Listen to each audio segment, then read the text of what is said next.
that means we're going. Okay. And go. Hi, everyone. Welcome to the Initiative Order. My name is April Hill. I am your Game Master, Dungeon Master. Yeah, the Dungeon Master for this evening. It's weird. I'm usually Overseer. So welcome to tonight's Adventurers Wanted. Before we dive into the game, we're going to go over just a few announcements. We'd like to give a special thanks to all of our sponsors. Session Zero Clothing, who provides D&D inspired sportswear or streetwear, not sportswear. I mean, I guess you could work out in it too. But so use code ORDER at checkout to receive 15% off. We are also sponsored by Norse Foundry, which, I mean, I've got some pretty awesome metal dice by them. So check out Norse Foundry if you are interested in some artisan dice, some beautiful dice. They're amazing. And use code TIO15 at checkout to receive 15% off your order there. And we are also sponsored by Roaming Player Gear, which is amazing tabletop gaming supplies. By our own Ray, our own Got DM. So check them out. They are absolutely amazing. They've got some really cool things that they do on Instagram and also on our Discord. So join our Discord. It's a lot of fun. And you can use code Carnaby 20 for 20% off of the Dice Tower and Dice Tray combos. We are also sponsored by Mithril Armory, so stick around because at our mid-show break, we will be giving away their 1020 for our mid-show break. They're absolutely amazing. They have tabletop accessories, dice, terrain, and all kinds of stuff. So you'll want to stick around and check that out and be entered to win for that. Like I said, my name is April Hill. You can find me at stiletto_assassin here on Twitch, as well as stiletto_assassin on Instagram. And Stiletto DM on Twitter. I am also the overseer for the Vault campaign, which is a Fallout themed 2D20 system game by Lodivius. We just switched over. We just had our first one shot on Monday. We're having another one shot this upcoming month, overseen by DeAngelo. And I get to be a player. I'm so excited. But then our regular campaign does start in June. So stay tuned for that. I'm really excited. Now let's meet some of our players. We will start with Utahime. Hi guys, I'm Utahime. You can find me at Utahime Cosplay on Facebook, Instagram, and Twitch, and Brianna DeCoster on Twitter. Tonight, I am going to be playing Zin Zinphine, but she prefers to be called Zin. She's a wood elf monk, Way of the Drunken Master, only she kind of hates the taste of alcohol and she prefers jasmine tea. She was able to master her technique under her Grandmaster Artok, who is an older Tabaxi monk, who explained that her bad eyesight could actually be used to throw off her opponents in combat. Zin is the type who prefers, though, to avoid conflict at any cost, but she knows how to handle herself when necessary. She's about 5'6", so a little bit smaller than some of your average elves there. She's slim and muscular. She has green eyes, large gold framed glasses. Her hair is actually a really unique shades of bright red.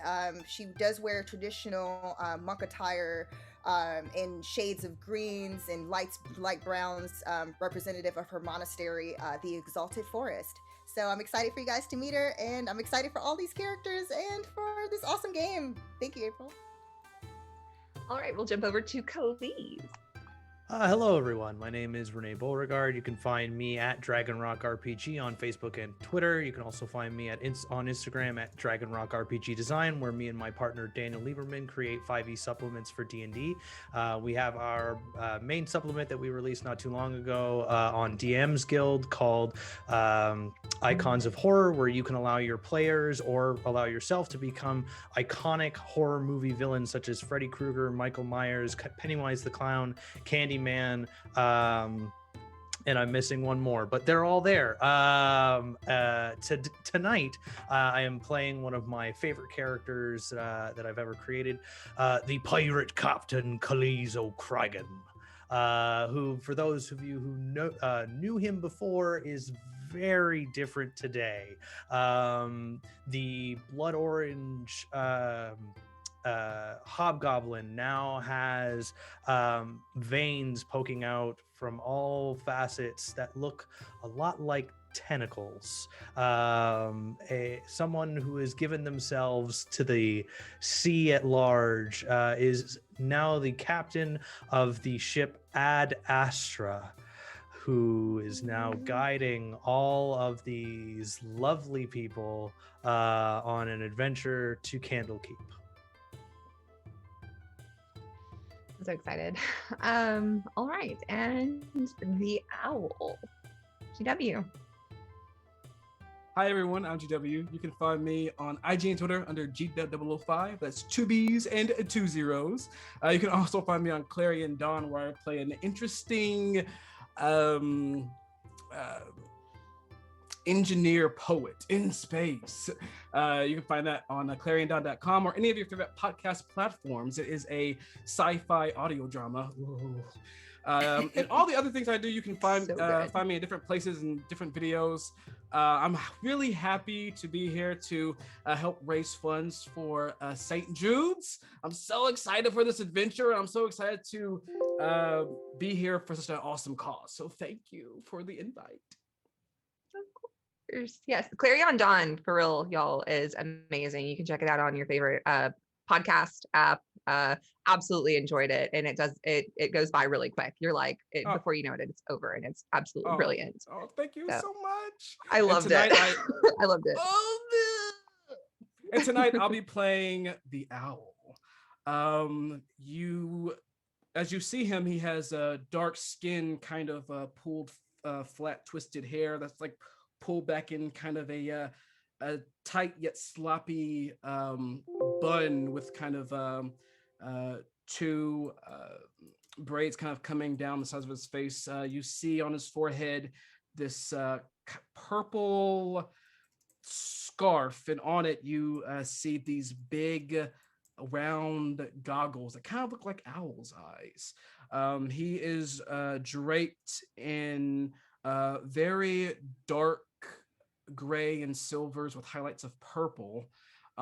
He has kind of this small cloak. It's like a capelet. It's short, it's small, but it has kind of feathers that kind of come out and go down, kind of past my back, just sort of towards my feet. But when you look at it, it almost looks like the feathers are breathing. They kind of like furl and unfurl by themselves. I have a very acute ability to make things with my brain. So let's see how that goes. Ooh. Very exciting. And like GW said, we are raising funds for St. Jude Children's Hospital. So if you'd like to donate, please do so by clicking the link below. You can find that, and we'd really appreciate it. It's a wonderful cause, and it helps a lot of children out. So, and their families. We'll jump over to the doctor, Dr. Shenanigans. Correct. Yes. Hello. My name's Jesse Inocalia. I'm at J Inocalia, INOCALLA on all things. I forgot that I have a Twitch now because I never use it. I don't know, watch The Dragon Prince on Netflix. That's the thing that I do a lot of. What else do I got going on?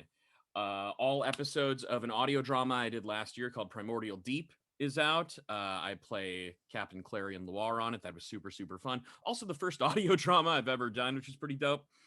And if you're a VR fan, check out Aldeus on the VR stores. I play the hot-headed anime best friend in that one, which was a great deal of fun. But yeah, super excited to be here. Super excited to be raising money for St. Jude's. Also super happy to be bringing the doctor out of retirement. He's the first character I ever rolled up from a number of years ago when I was with Dice Cream Sandwich. Check them out on Twitch. I think they're on Twitch. I don't fucking know. Anyway, I don't heckin' know. Fix it. He is, as you see him, he is a very tall, so about 5'8", pale half elf with long platinum hair and just a hint of a beard that is there because I forgot to specify to my artist that he didn't have one, but it's fine. So he has one now. Love it. He's got a little silver monocle in one eye, a tall beaver fur top hat, dressed impeccably, like he's been, but well worn, like he's been on the road, because he has. He's a traveling medicine man. He's here to sell you all the best potions you could possibly buy, and maybe stitch up some wounds if you get stabbed in a bar fight. That said, he's also accompanied by a young gentleman I like to call Rick the Party Imp. He's an imp. That's his familiar. Wears a Hawaiian shirt and a bucket hat. Zooms in on a little surfboard. Yep. Oh I'm here for it. Tiny I little didn't know puka shell about this. necklace. By the way. That's So amazing. excited. He's great. Yeah. Loves to can't fart. That's his thing. Real tonal shift. I cannot wait. Yes. This is gonna be fantastic. Oh, okay. Okay, cool. Was not I'll go back expecting on that. mute I now. love it. No. All right. Yeah. So Dragon Prince, y'all freaking love that show. Super cool. And Jesse does an amazing job. So Watch it. It's check good. that out. It is so Current 3 seasons, Even all as a streaming dog. on Netflix. all right. We'll jump over to Lafayette. Yeah, so my name is DeAngelo and DeAngelo Murillo, and I do a number of like tabletop RPG events, trying to fight for inclusivity and representation wherever I go by organizing, charity events and all these different things to help out. You can find me online at that_DeAngelo, and today I'll be playing Lafayette Foulbeard, who is an orc dad. He's got that dad bod, that thick dad bod, and originally he was supposed to be like a medieval like knight, the normal kind you see. But last night I watched Demon Slayer, and that was so good, so I changed him immediately to a samurai. So we've got like his old school samurai outfit, like the full-blown armor and everything, with also cargo pants and a fanny pack, but also the armor doesn't quite fit as well because he's gained weight since his old war days. But now he's just, he's doing his thing, trying to help the community and the youths, if you will, to make sure they don't die, and like is a sellsword. So it's like, what are you guys gonna do? All right, you guys sound like you're gonna die. I'm gonna go with you and make sure everything's okay. So it's pretty cool. I'm excited, and you can see I have Ace Hardware as my background to make sure they double down on that dad theme. So. And that's me. I didn't even notice that till you said it, and I was like, "That is Ace Hardware." Yep. That's so weird. It's a fantasy setting, so maybe I don't know what would be a cantrip hardware. I don't know. It's mending. Something. Mending. there you go. Mithril hardware, mending, There you go, mending yeah, hardware, yeah, mending. That's so fantastic. All right, well, without further ado, let's dive into our story. This story takes place in Faerun. It's on the Sword Coast, and our adventurers find themselves sailing on a ship. Kaliz's ship, the Astra. They're sailing towards Candlekeep because they've been summoned there. They are part of the Adventurers Wanted Guild, and they've been asked to go to Candlekeep because something isn't right. As they sail over along the coast and they get closer, it's early morning. The sun has not quite yet come up. It's peeking out over the horizon.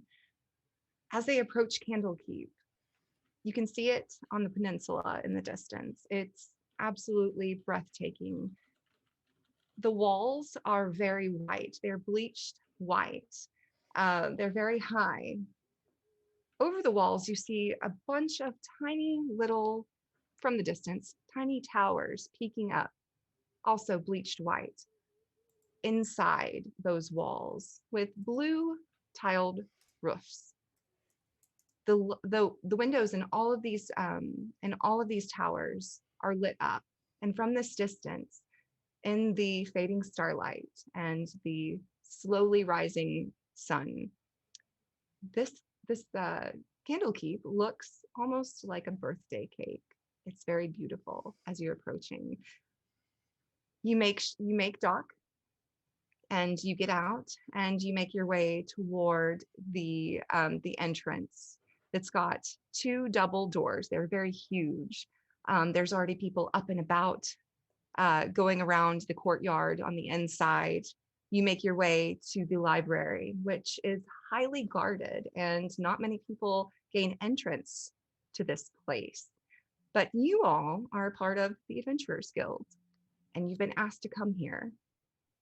You make your way inside, and it's a grand, beautiful, one of the oldest and most beautiful libraries that are on the Sword Coast. Most of the most powerful texts and ancient texts are within these walls. Scholars come from miles around, all over the world, to visit this library. As you make your way inside, you meet a tall, young elven woman, and she approaches you. Oh yes, you must be the Adventurers Guild that we sent for. Welcome. I appreciate you coming so quickly. There's been a theft and a murder in these walls. One of our librarians was killed, and we're trying to find out who did it and why. One of the tomes has also been, some of the pages have been ripped out, and we're trying to find out who did it, because those pages are very powerful. They contain very powerful magic. That sucks. They often You got a bathroom? do. I gotta go pee. You'll excuse my colleagues. The murder, where did it take place? Oh, please, right this way. The outhouse port party thingy, they're this way. Please come escort our friend. You need to go now. Yeah, when nature calls, you know. Okay, we'll meet you. We'll meet you in the other room. Please, this way. And she has one of her friends come and lead you out to where the facilities are. It's not too far away, luckily. But this is a very large library. You guys continue on, and you enter into this room that has this beautiful ornate red rug with gold trimming around it, gold stitching around it. There are several beautiful wooden tables with chairs lined up in this room, bookshelves that go almost to where you can't see anymore. They are so high. You can see people bringing books down by magical means, using gravitational means to get books off of really high shelves.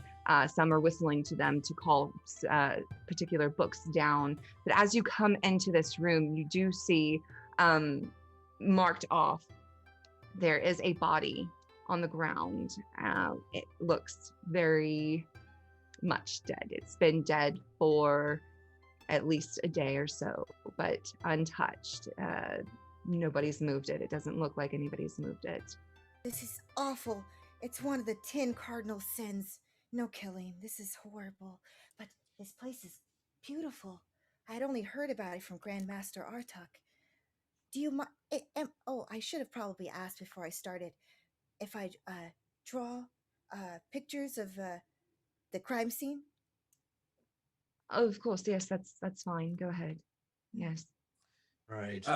You all, as Owl looks down at the body, he looks emotionless, like it doesn't faze him at all. As he looks down, DM, do I see blood? There's a little bit of blood here and there, mostly. Go ahead and do a medicine check for me. Anybody that would like to investigate the body further. Cool. Do you want us to roll individually, or can I assist? Sure. Yeah. You can roll if you'd like to.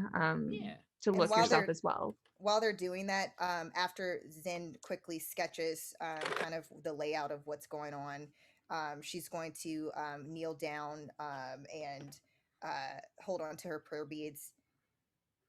May your soul find peace on the other plane. and then she rises up from the ground where she kneeled and kind of steps back to let the others observe the body. Owl doesn't really do medicine like that. I rolled a 3. I rolled a 21. Okay, Owl, you're looking over the body as well as the doctor. You're looking over the body. Owl, you're just like, dude's dead. Yep. Owl, you looking a little bit more closely. You lift up some of the garments.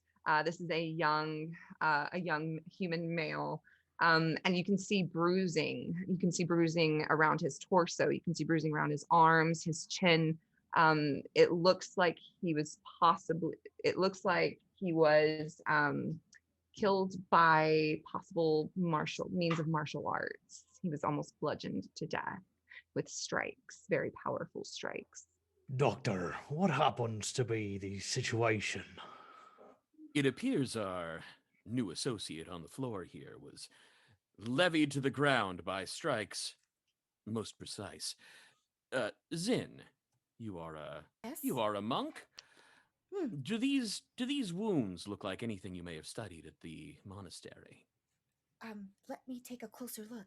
And so she goes and puts her book in her little satchel, and then she kneels again to take a closer look. Do I need to roll for investigation? Or... Sure. Let's see. Or And as you're looking, insight? Or go ahead and do investigation. okay. And as you all are looking, Lala has gone to the facilities. You enter into this very ornate, beautiful bathroom. You walk in, and it's there are marble tiled flooring. There are beautiful, intricately carved wooden stalls that separate each chair, porcelain throne. Yes. Lafayette's like, I'm gonna destroy this bathroom, and then and it does his business and everything, and then like cleans up, and then does anything special happen before I like just exit and join the others? No, there's a few people that come in and out, but like, there's nothing. No assassins attack you in the bathroom. Okay. Nothing out of the ordinary. Your poop doesn't stink. It smells like Exactly, roses. there you go. It's like, what is this? Is poop But as you do, after you go to after you do your due, you will, and you clean up and you stand up. You look down and it's completely clean again. There's nothing there, as if you never did anything in there. So it's immaculately clean. It's a key part of Dungeons and Dragons, you guys. Yeah, right, exactly. He is impressed. Pristine He's like, bathrooms. Yep. I have been conquered and defeated this day. And then he like gets out of the bathroom and just like he does a quick little like turns on the water and then just puts his hands underneath really quick and then just like whips it on his armor before like heading out. And then he joins the other. He's like, "Whoa, what happened here?" And then he just looks over. Oh, and I rolled a 17 for that. Okay. All right. Looking around, looking at the blows, you do notice that these would probably be done by possibly a very skilled monk. And then looking even closer, you do find a scrap piece of cloth. It is white, that's clutched in the dead man's hand. And as you pull it out, you pick it up and you're looking at it, and it has a beautiful golden lotus stitched into the cloth that's inside a circle. Would I can I investigate further to know if Zin would know about what the what that's from, if it's from a certain monastery? Sure, history check.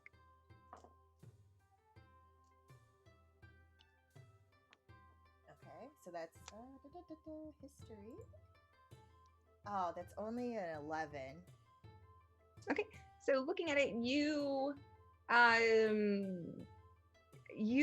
think that you might have an inkling of who this could be from. You've seen the symbol before, but trying to pull it out of your mind, you're not quite sure. You do know that it is a very powerful monk group. that belongs to a very powerful monastery, but you're not. It's escaping you exactly which it could be. It's a sad day indeed.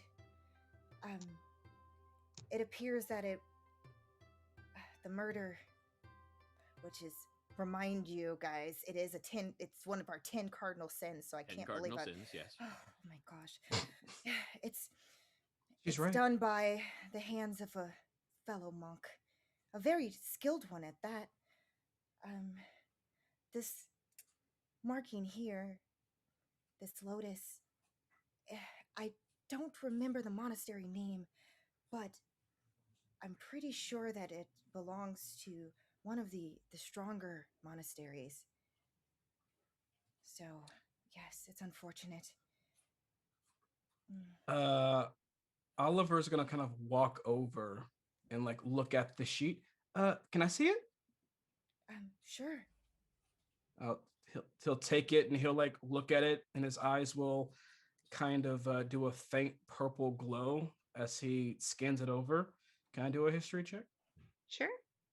And the cloth under your fingertips, it's silken. It's very delicate and beautiful to touch.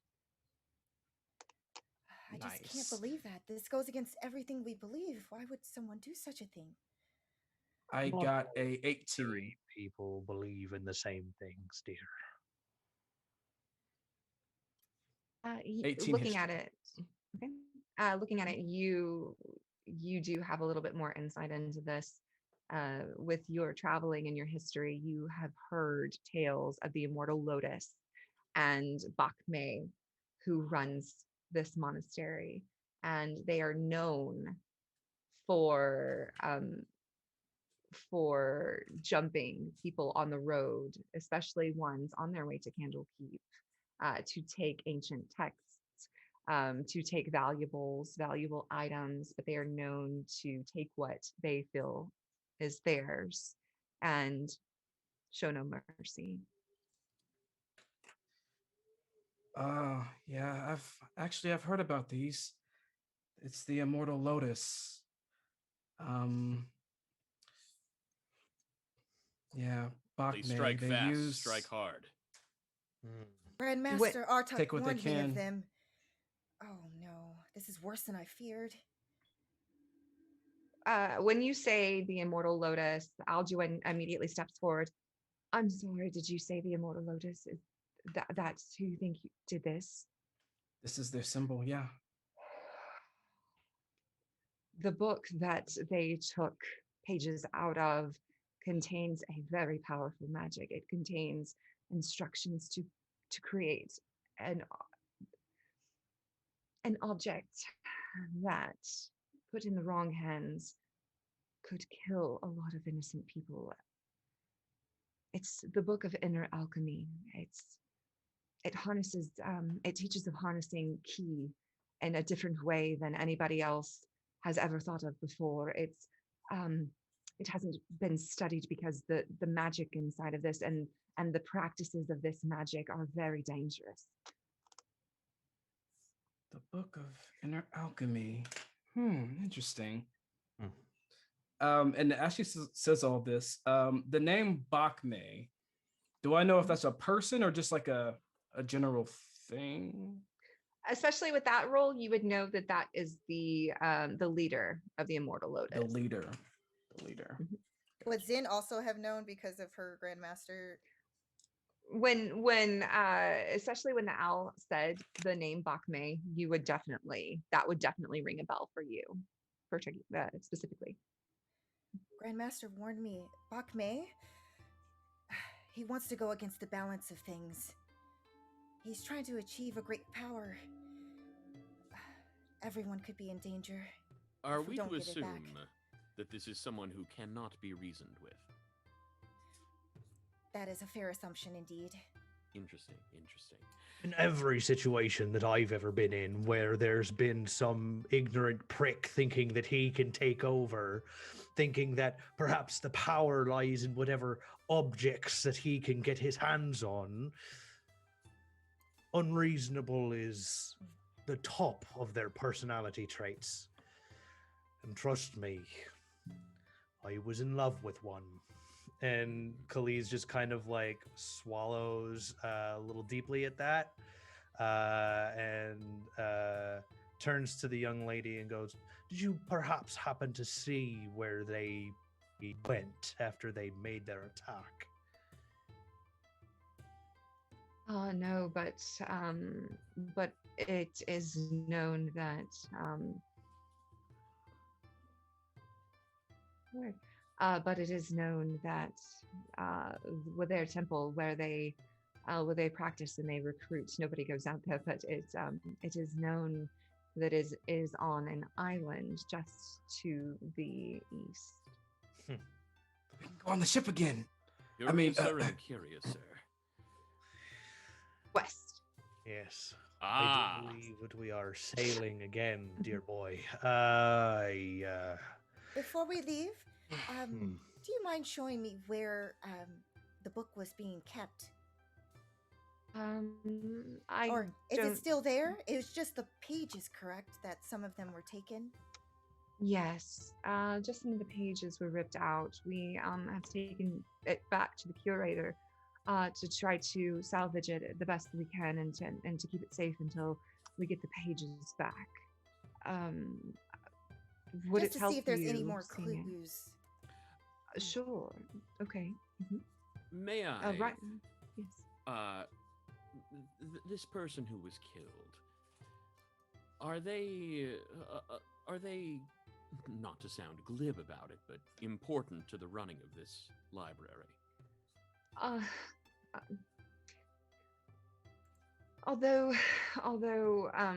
Stephen was he was a good librarian, a good scholar, but he was young and he was fairly new. That's why he was running one of the later shifts in the evening when this all happened. So I'm sorry to interrupt you, dear. This is a pressing question that's absolutely probably the most important question that you're going to be asked about this individual. Was that Stephen with a V or with a PH? That was my next question. with a PH. That is important. Evil, suspicious.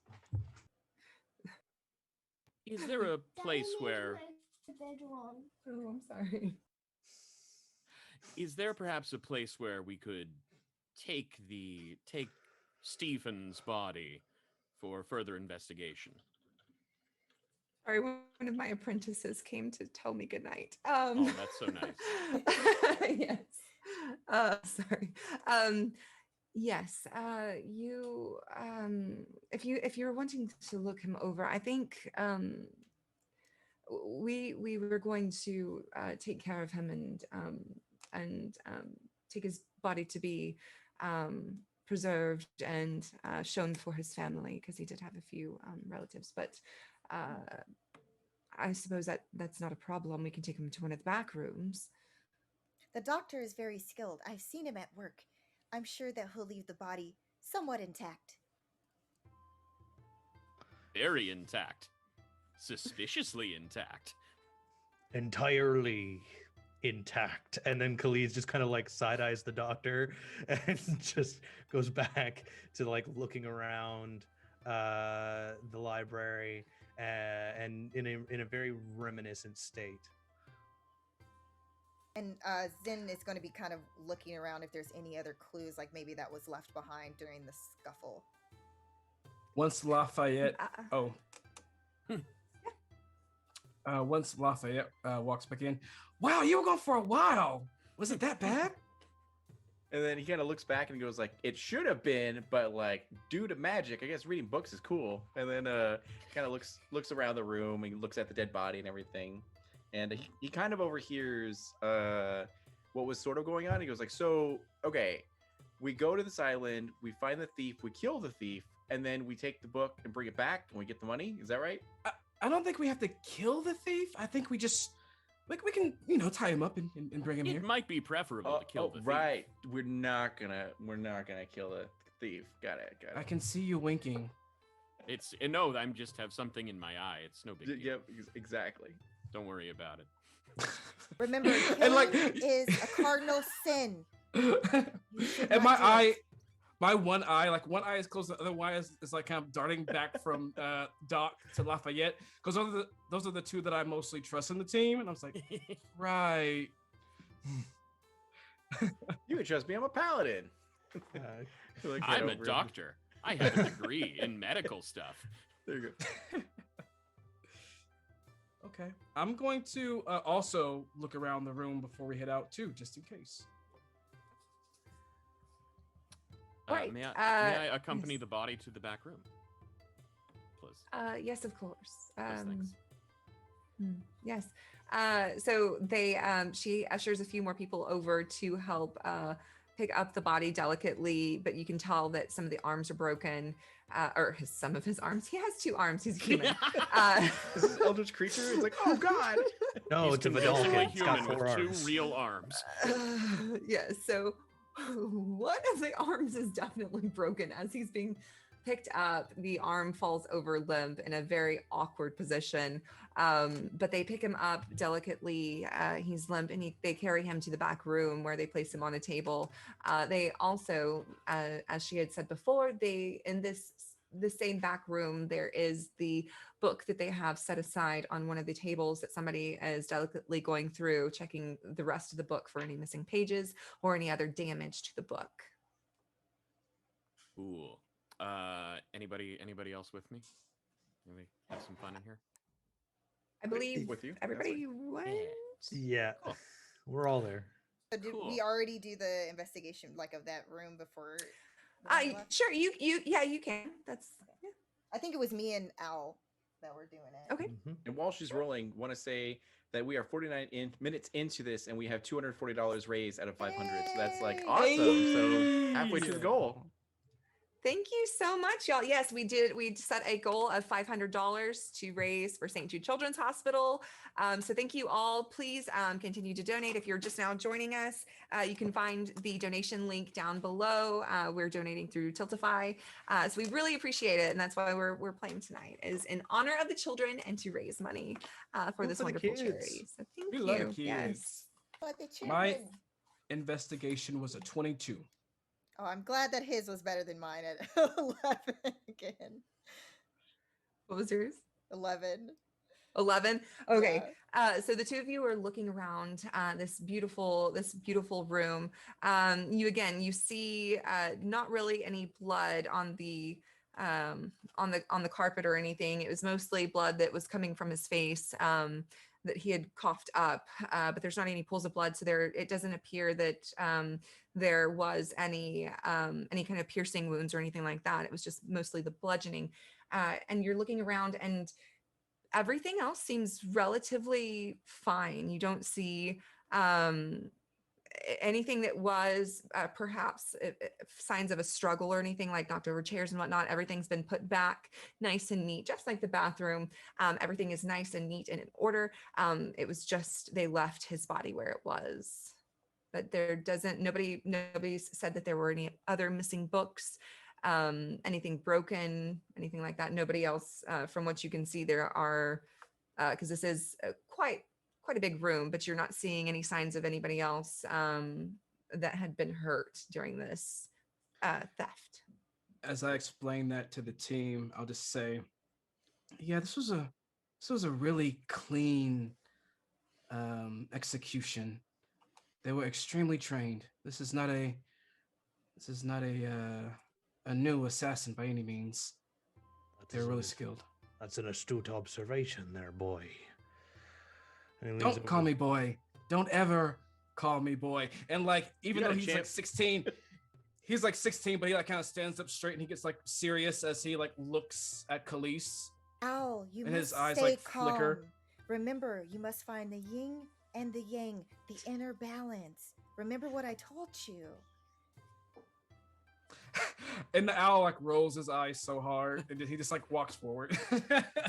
Like I said, boy. And he kind of leans back over to the doctor.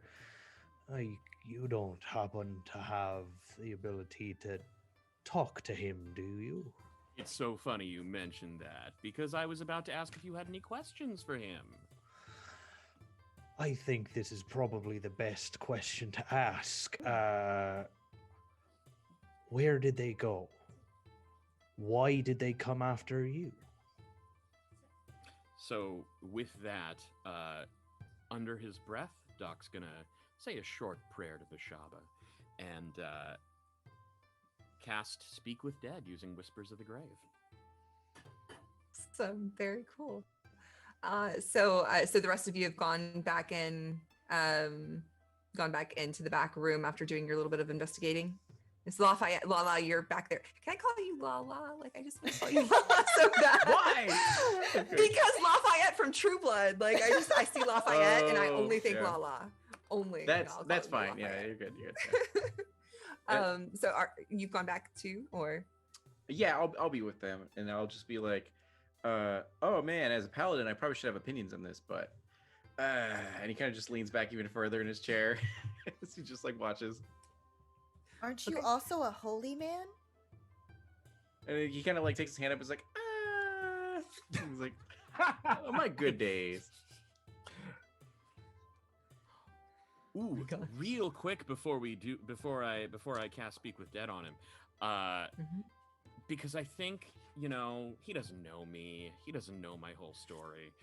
So I am going to, Doc will wave his hand across his face and take the visage of the woman who let them into the library. He has Okay. Mask of Many Faces. Yeah. Oh, brilliant. I love it. Okay. So you cast this illusion, but that only works on your does it work on your clothing as well? It's just It or is works it just on your physical appearance voice. It works on okay, clothing good. to like turn into Oh, okay. whatever So clothing it stuff, yeah. completely. It's just like Okay, an illusion perfect. though. Yeah. Okay, perfect. So you cast this over yourself, and you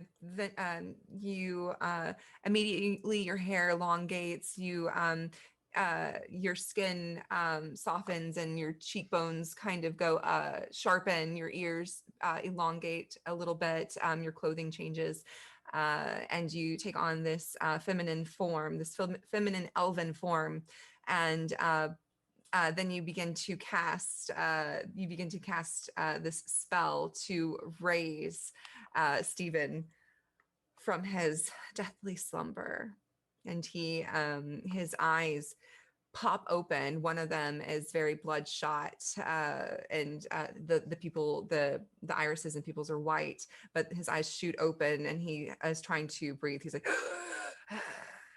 but he can't move from the pain of the broken bones. Stephen, who did this to you?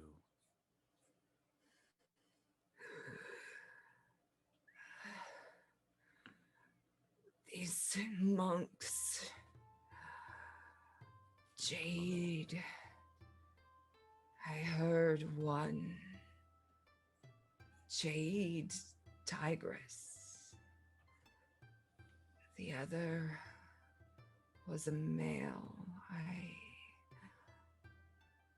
I don't know.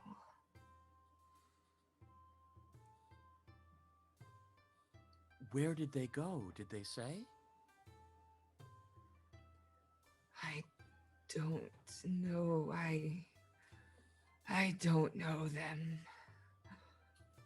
They came in and attacked me, looking for the book. Did they take anything else? Just the book pages? I tried to tell them to take the book and leave. I showed them where it was. Stephen. But they didn't let me live. Kaliz will turn to the owl. Now's the time to show your worth, boy. Do you happen to have something that would spark any idea for this former fellow?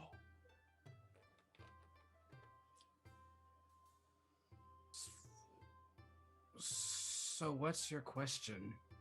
What do you mean do I have an idea? Well, you happen to be very inquisitive. You have a sharp mind. Do you happen to have any ideas to what kind of questions we should ask and things that we could learn that might help us in finding these individuals. Do have 2 more questions before he returns to the beyond. Out of game, I'm gonna take it that that Doc is telling us everything that's being said. Okay. Oh yeah, absolutely. Well, firstly, what did the dude look like that was with her who has no name? That would be nice. Descriptions are always great. Maybe I can draw what they look like from the description. And I look at Kaliz. You're welcome. Smart, yes. Stephen, can you describe your assailants? I don't know why I'm turning into Moira Rose. It's Do it. For it. Just It's fine. do It's it. good. Go with it.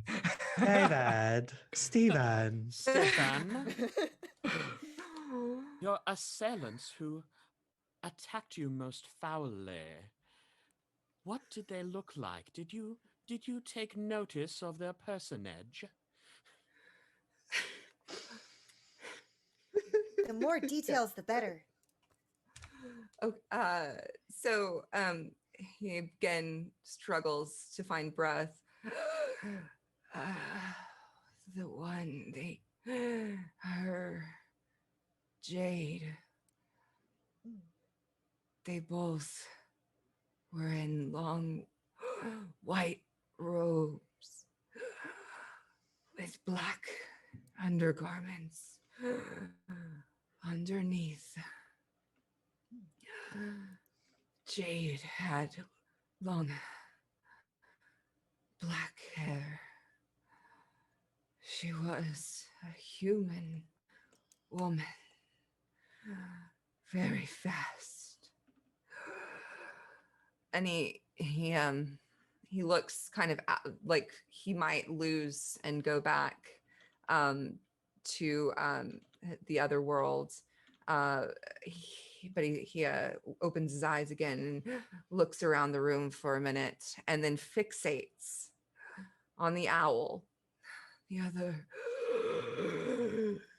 other looked like him. And he looks very, very upset. Him? And he continues to breathe very It's hard. okay, Stephen. You are at peace now. You see Owl get a little bit more stern and like kind of like looks side to side, kind of confused, and he like kind of inches closer to Lafayette. Is there any other pressing matter we need to discuss with Stephen before we let him rest?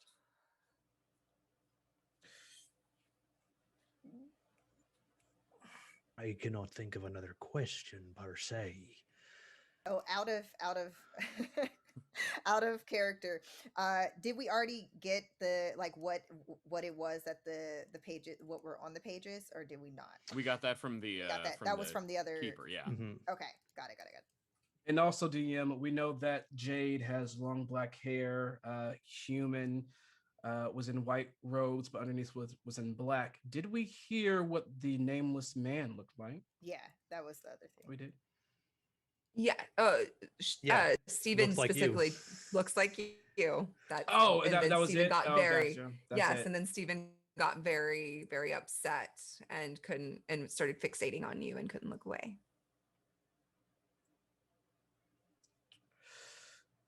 I'll say to Doc, how did he look like me? Stephen, in what way did your assailant resemble the owl?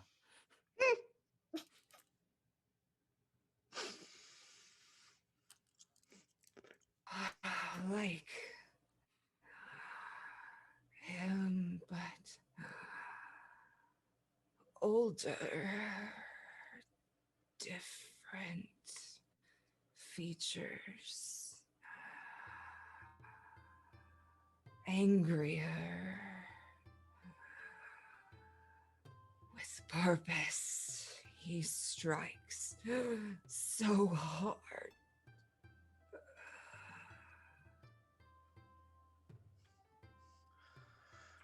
And that was the last question, yes? Yep, that's all I got.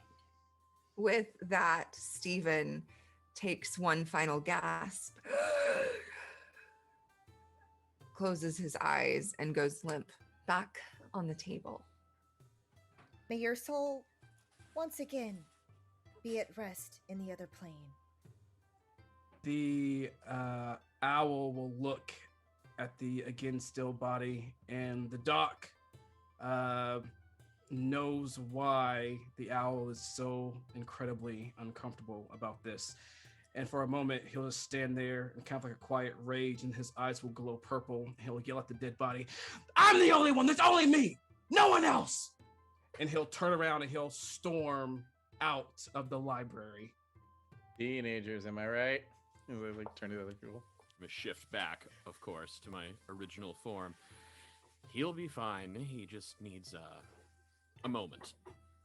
I quite liked your other form. It was pretty fun. Well, we have what we need. Should we attempt to make ways to this island keep?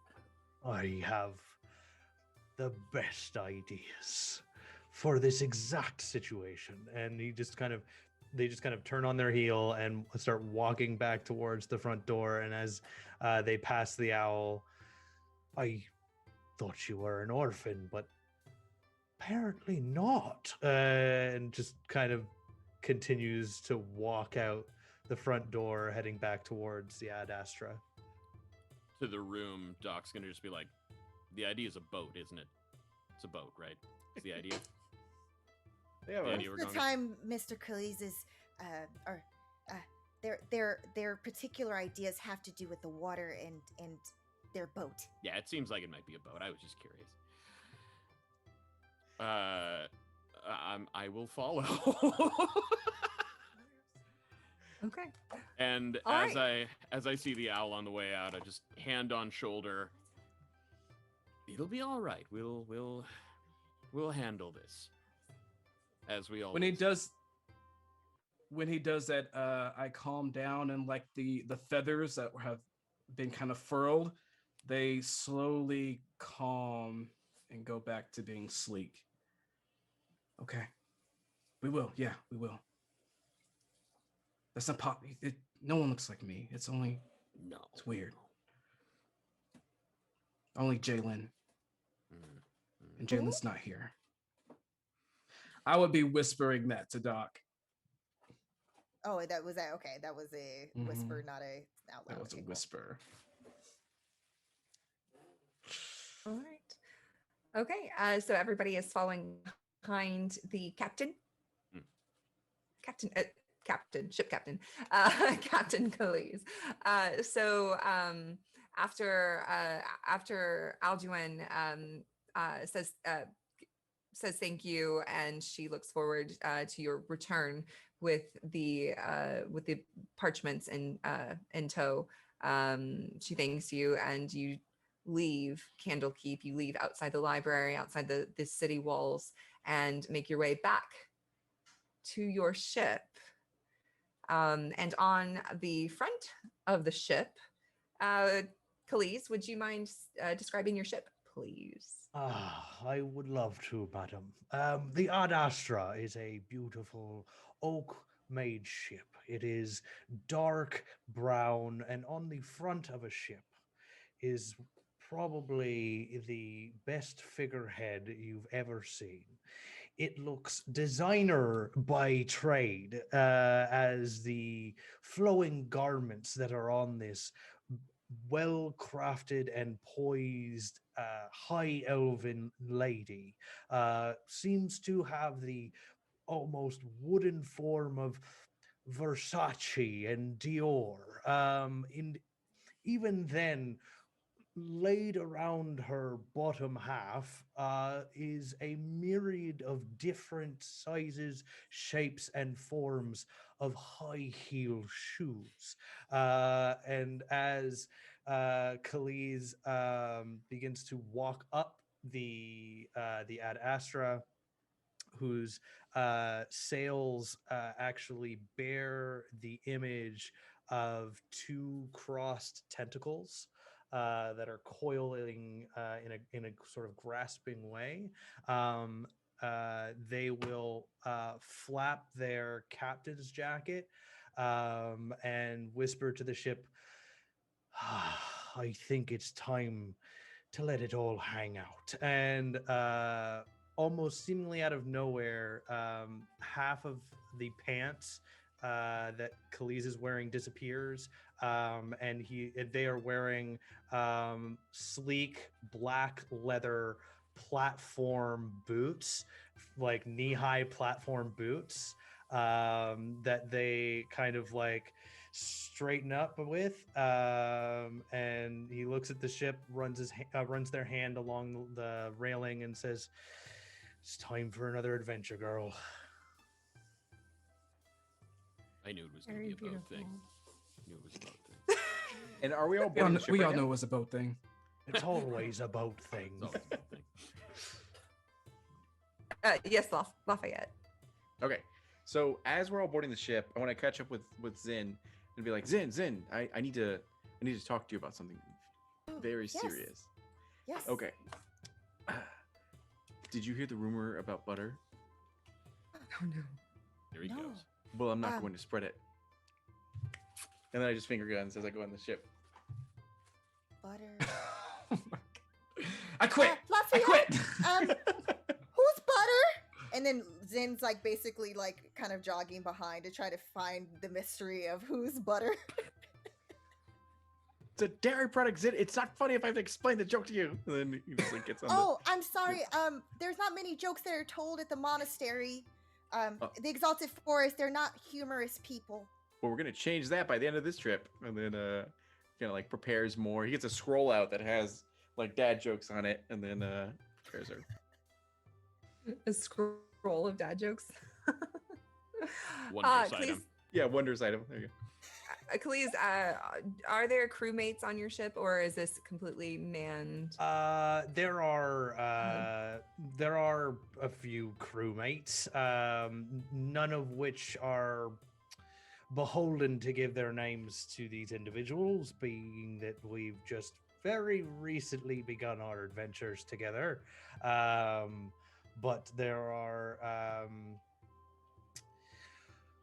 what I would like to call memories roaming aboard as some less than living individuals are taking care of the ship.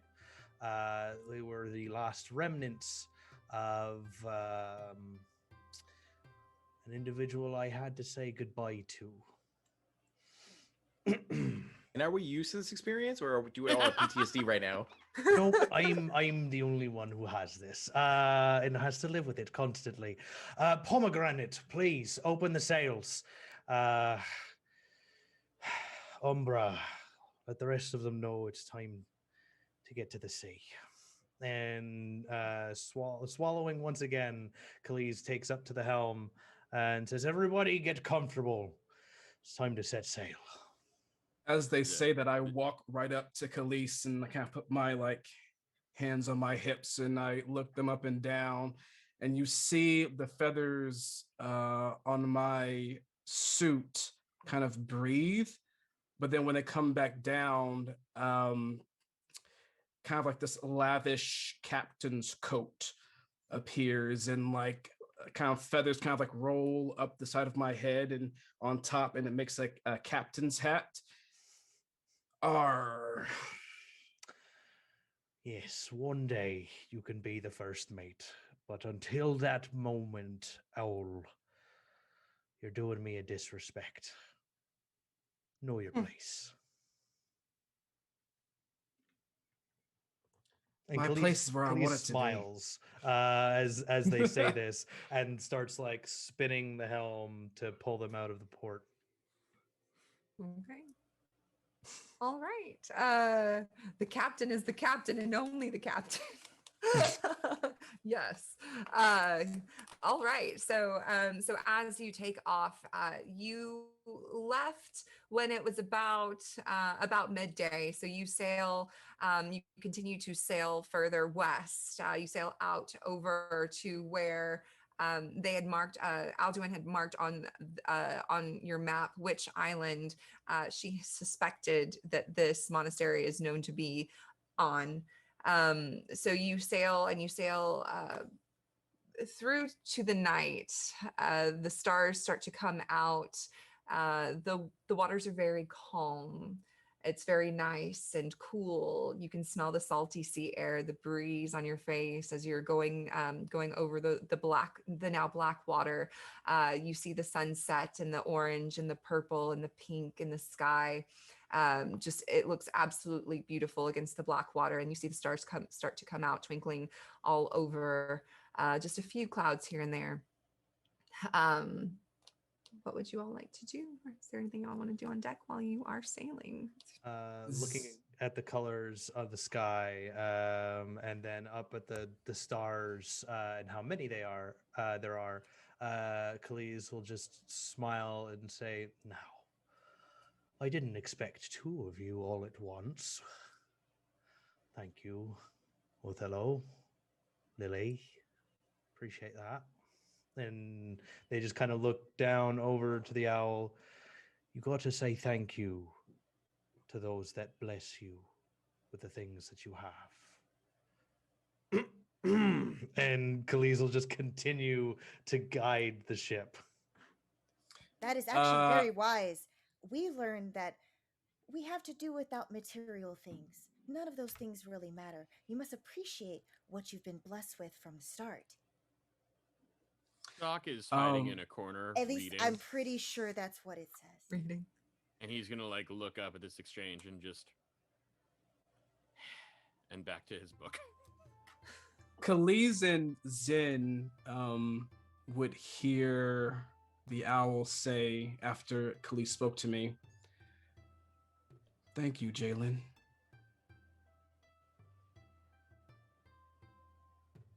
That's it. Are we able to communicate back with the whisperer or no? Like, Oh, is so it like that- telepathic or no? No, it's just with you two, and I said it in a way where you can still hear it. I said it kind of like under my breath, but it's still audible. Who is this Jalen you speak of? And Kaliz will just like hold up their hand and go, "There are some things that we must leave for others to process on their own." Oh, no worries. I thought it was like when Lafayette was mentioning someone named Butter. That's what I thought. No, when Lafayette mentions anything, you take a deep breath in through the nose, exhale it out as hard as possible, and move on without addressing it further. That's what I've learned. Most things are very, very sarcastic when he says them. Zin, I got something to tell you. I just want to like tell you something really quick. Ooh, I was hoping there was another one of these on deck. Do you know the last thing my grandfather said to me before he kicked the bucket? No. What would that be?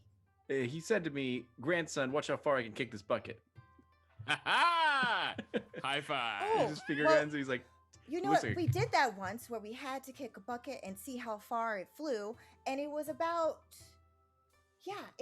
90 feet for one of us. Mine only went 70 feet in the air. "Yeah, yeah." And he like pulls out a flask and like drinks from it, and then he immediately looks over and notices a door is kind of like squeaking as it's like moving. He's like, "Well, time to go to work." And he goes over to like dismantle that door and set it back up again, like properly. I whisper to Zin, how does he have enough stuff in him to go every hour? What is this? I don't know. You know what? Let's ask the doctor because I'm sure that he can explain things scientifically. I mean, you were Shenanigans! on And I- right? And I'll just like scream out, "Shenanigans!" What? What? Also, Zin is your has a imp question always for out? you. Sorry? Is your imp always out? Oh yeah. Rick's floating around. He's invisible most of the time. Oh, he's You invisible. know. Okay. Yeah. He's usually like dipping into whiskey or whatever's around. Oh my gosh. But he's cool. He's a cool dude. I love it. I can't wait to see him. Oh my god. So the imp is running around the deck. Kaliz, you see Lafayette go over to one of the doors that leads to the hull of the ship. Starts taking out tools from his tool belt, working on the door. A multi-tool. Yep. I Starts always keep on opening my and belt. closing it.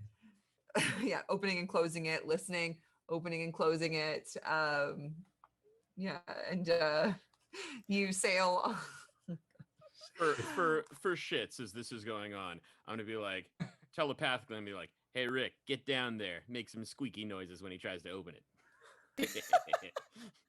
So anytime you try and fix the door, you just hear like, Yeah, in his proudest moments, like, oh, that's the good stuff. Look at that. And then every time he hears it, it's like, what the? What? I'm gonna burn the ship down if it's just. And then I just like starts getting really like mad at it. As we're like watching this beautiful comedy, I'm going to kind of lean on the banister or whatever, and I'm going to look at Zin. So Zin, you're like a monk and stuff, and you're all about like training and whatever. Have you ever heard of this jade tigress before? Can I roll to try to see if Zin would know? Straight, sure.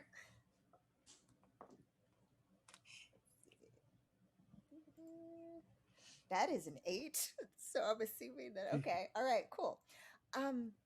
Unfortunately, no. That monastery, it's forbidden for any of us to even get anywhere near them. They are not balanced. They don't follow the cardinal rules. They break all of them, or at least they have their own set, but it goes against the way of things.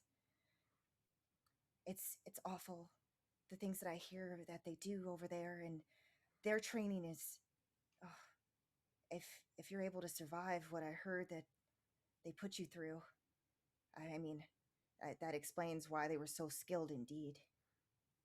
Zin, I find it interesting, your concept of balance. I heard tale of a goddess who sought balance. Very interesting individual, as it were. Her balance was death, beyond all means. Her balance was to allow others to cease to exist in order to tip the scales in an appropriate way. And it's interesting that your commandments, as they were, one of them happens to be no murder, no killing. Oh, yes. It goes a little bit further than that. No killing, no stealing, no sexual intercourse, no lying, no taking of intoxicants, which is kind of funny because I'm way of the drunken master, but I hate alcohol. Oh, it's the worst. Oh yeah, and then we're not supposed to eat at the wrong time, so you can't eat after a midday meal. No dancing or music. We usually can't wear any types of jewelry except for like our prayer beads and such. And then no sleeping on raised beds, and we can't accept money for our good deeds. So number one, Kaliz, that goddess sounds like a bitch. Number two, Zin, that does not sound fun at all. You should live more. Not all of those rules should be rules. You should live how you want to. Yeah, you've never done drugs before? No, it's for me. Says the it's what paladin. makes me happy. These are all things that helps us.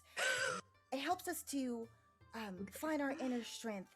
We don't need the outside, the cardinal sins and those types of desires. We should stay focused on what's really important.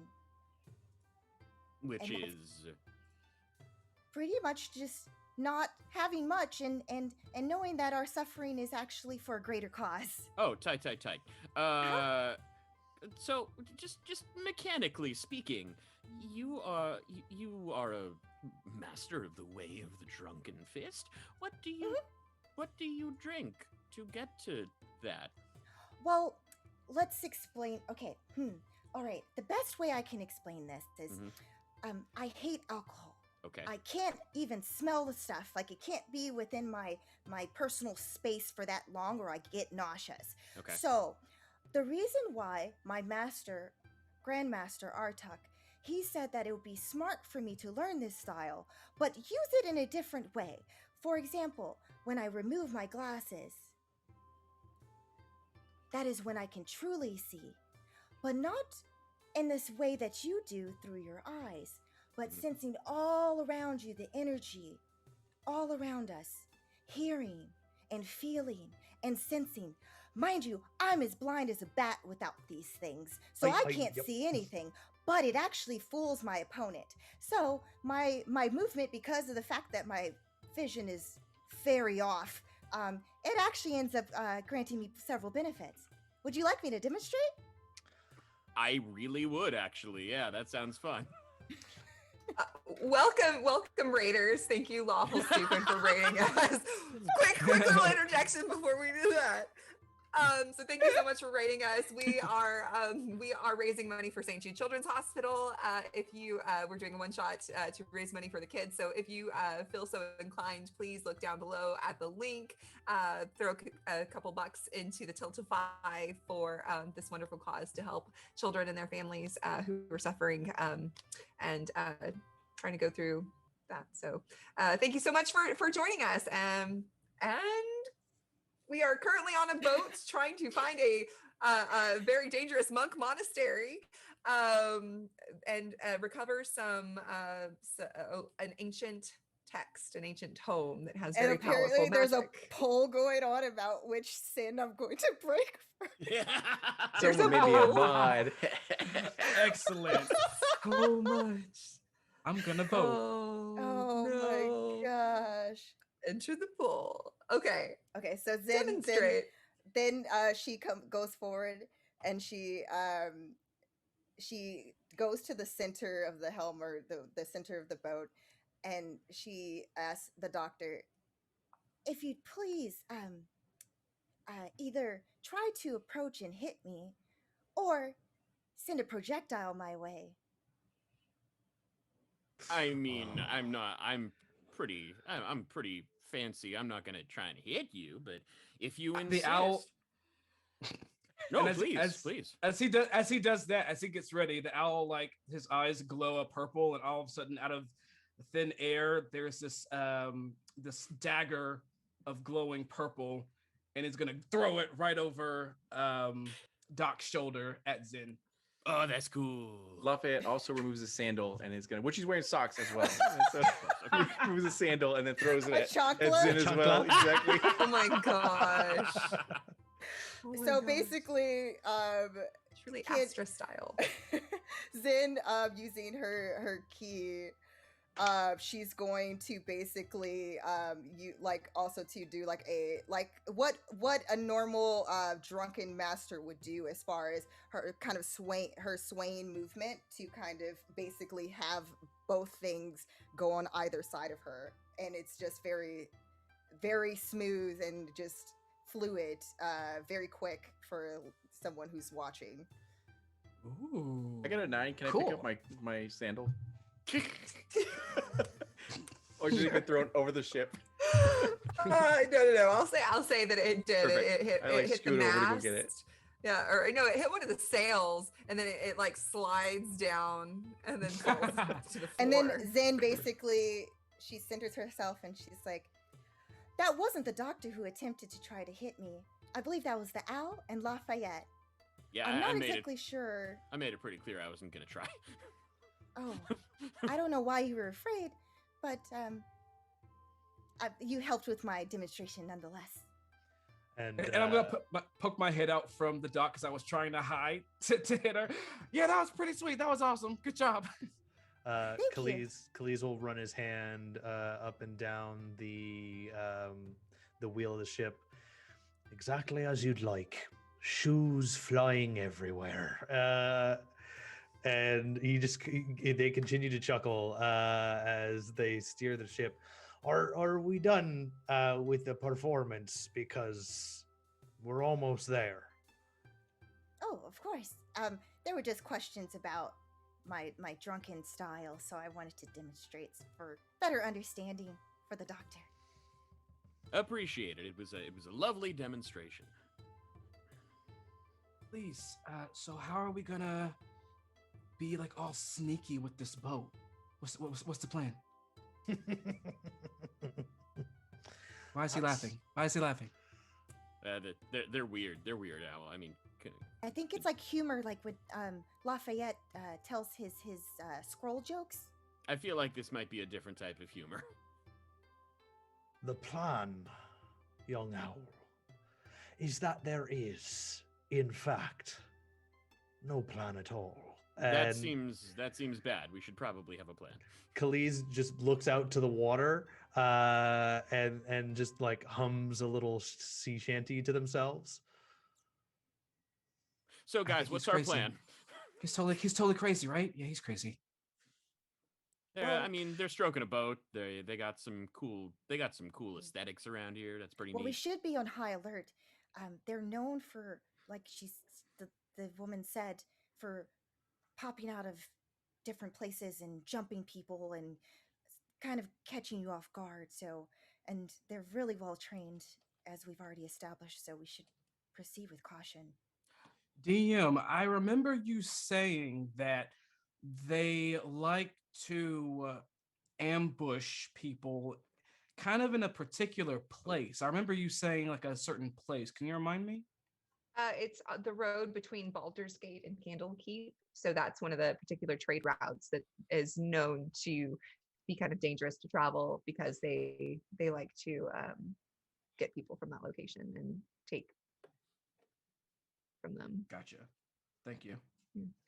We are also at $290 of our $500 goal for St. Jude. So thank you so much for donating, everyone. So close.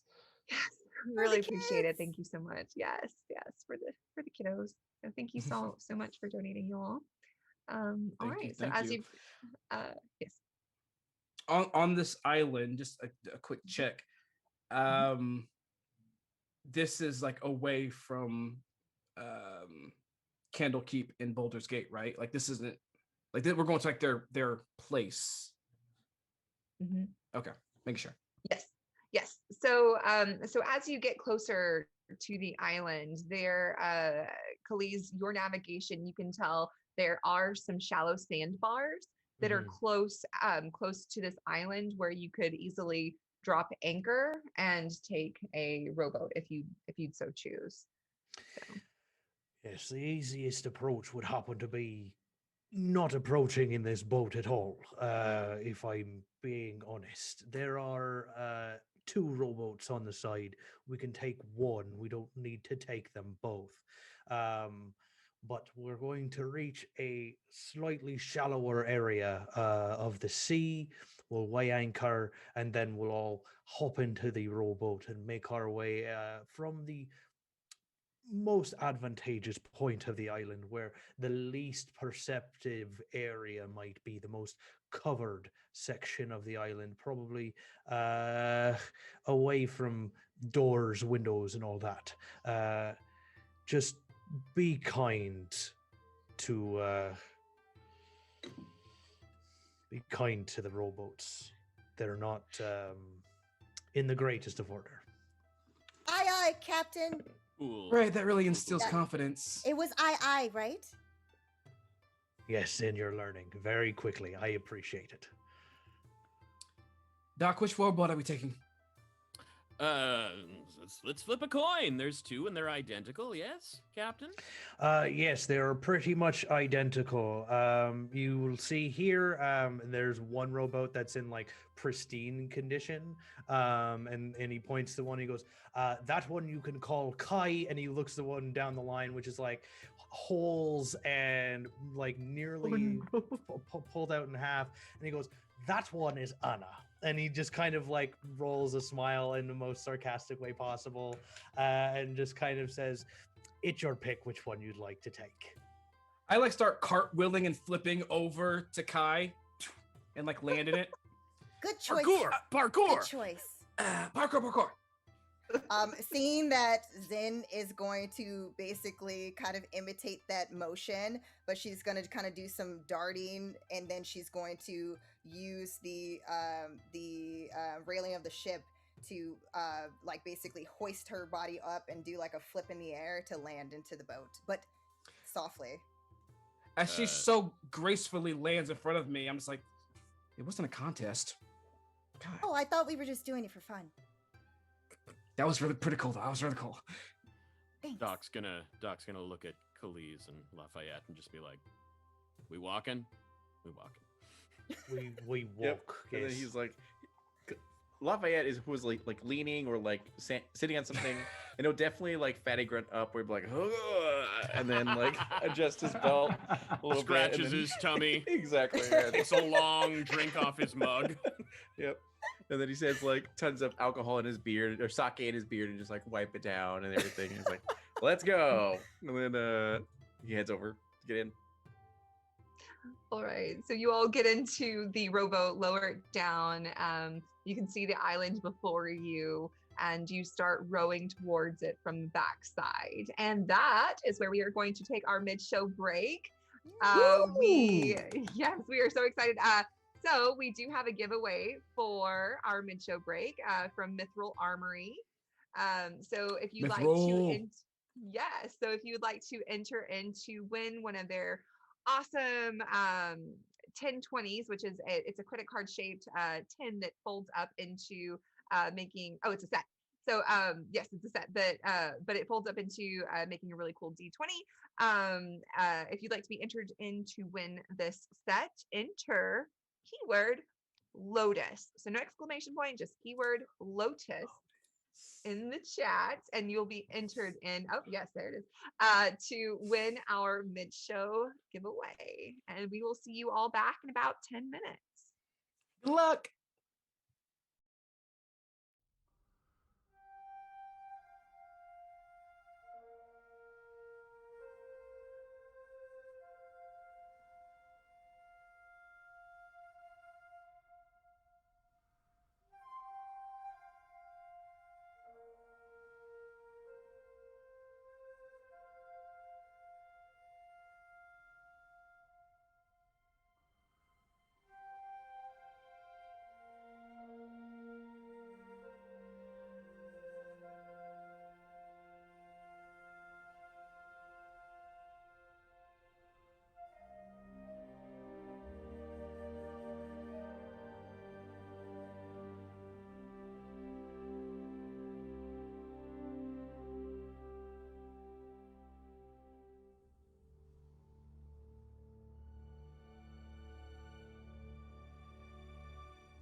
and on battle mode, right? All right. Welcome back.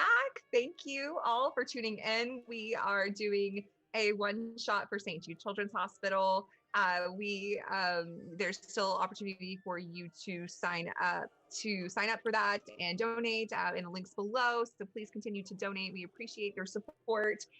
We also have our mid-show giveaway going on right now. So last call to enter Lotus in the chat for a chance to win a very cool 10 dice set from Mithril Armory. So do it now or forever hold your peace. This one shot is a modified Candlekeep mystery. Our characters are level 12 and they are headed right toward the monk monastery right now. So to try to get the lost tome back. All right.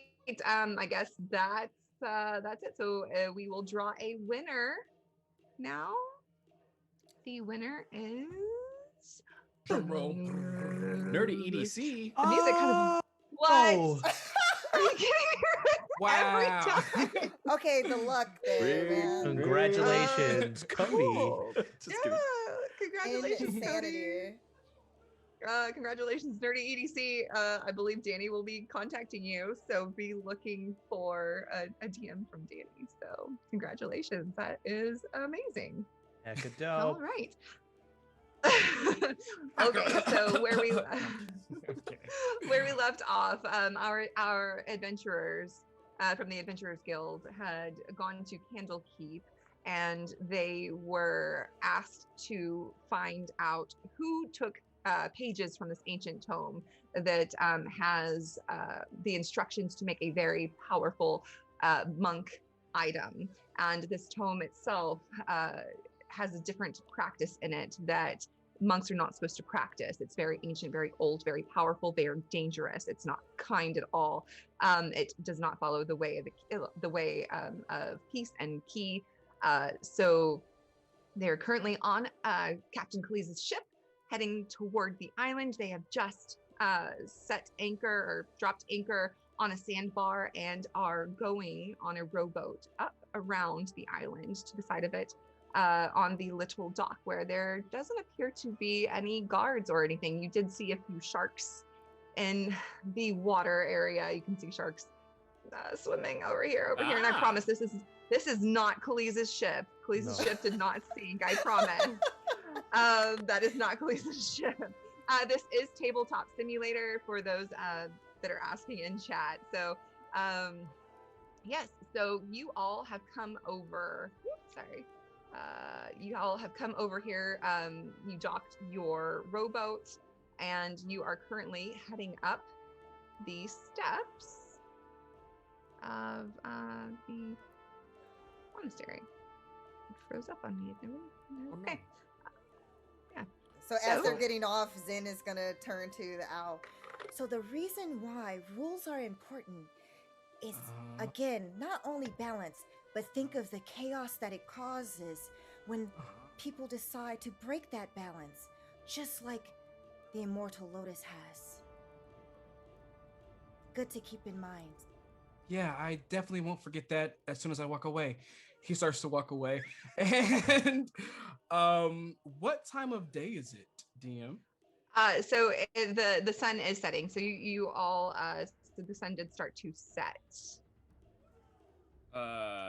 As we're getting up off the boat, I'm gonna summon Rick to my shoulder with his little puka shell necklace.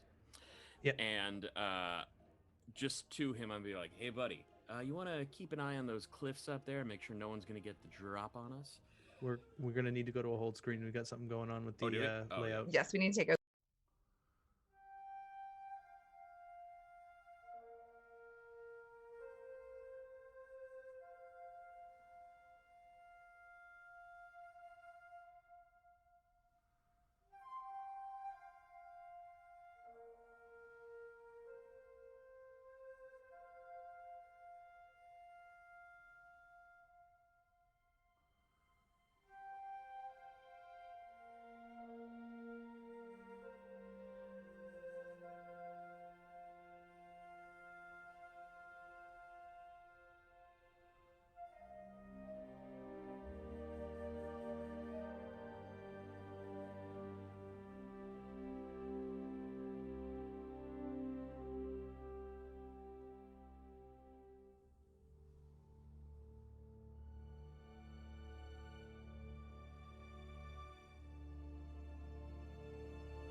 Did you say good?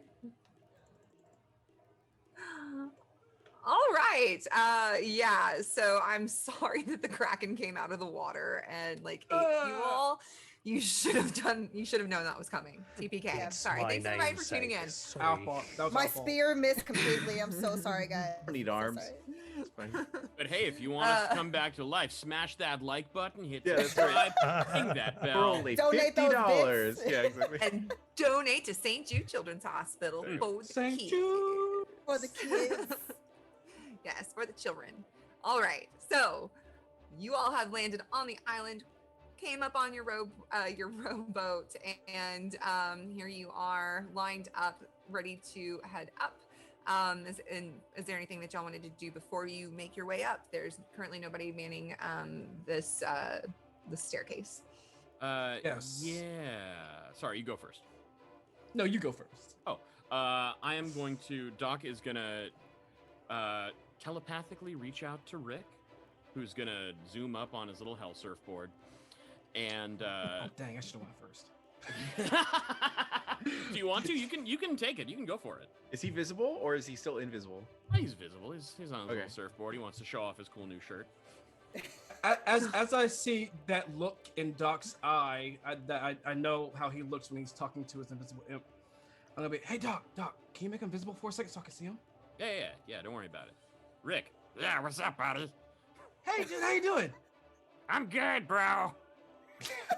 Nice. All right, so my eyes are going to glow purple as I look from Rick to Lafayette to Zin to Kaliz Yeah, and that's to sick. Doc, and I'm going to connect us all telepathically for 8 hours. Tight. Ooh, nice. All right, Rick. I'm gonna think to Rick. All right, Rick, you're all set to go. You're good. Yeah, smell you later. Yeah. Oh my gosh. He's cool.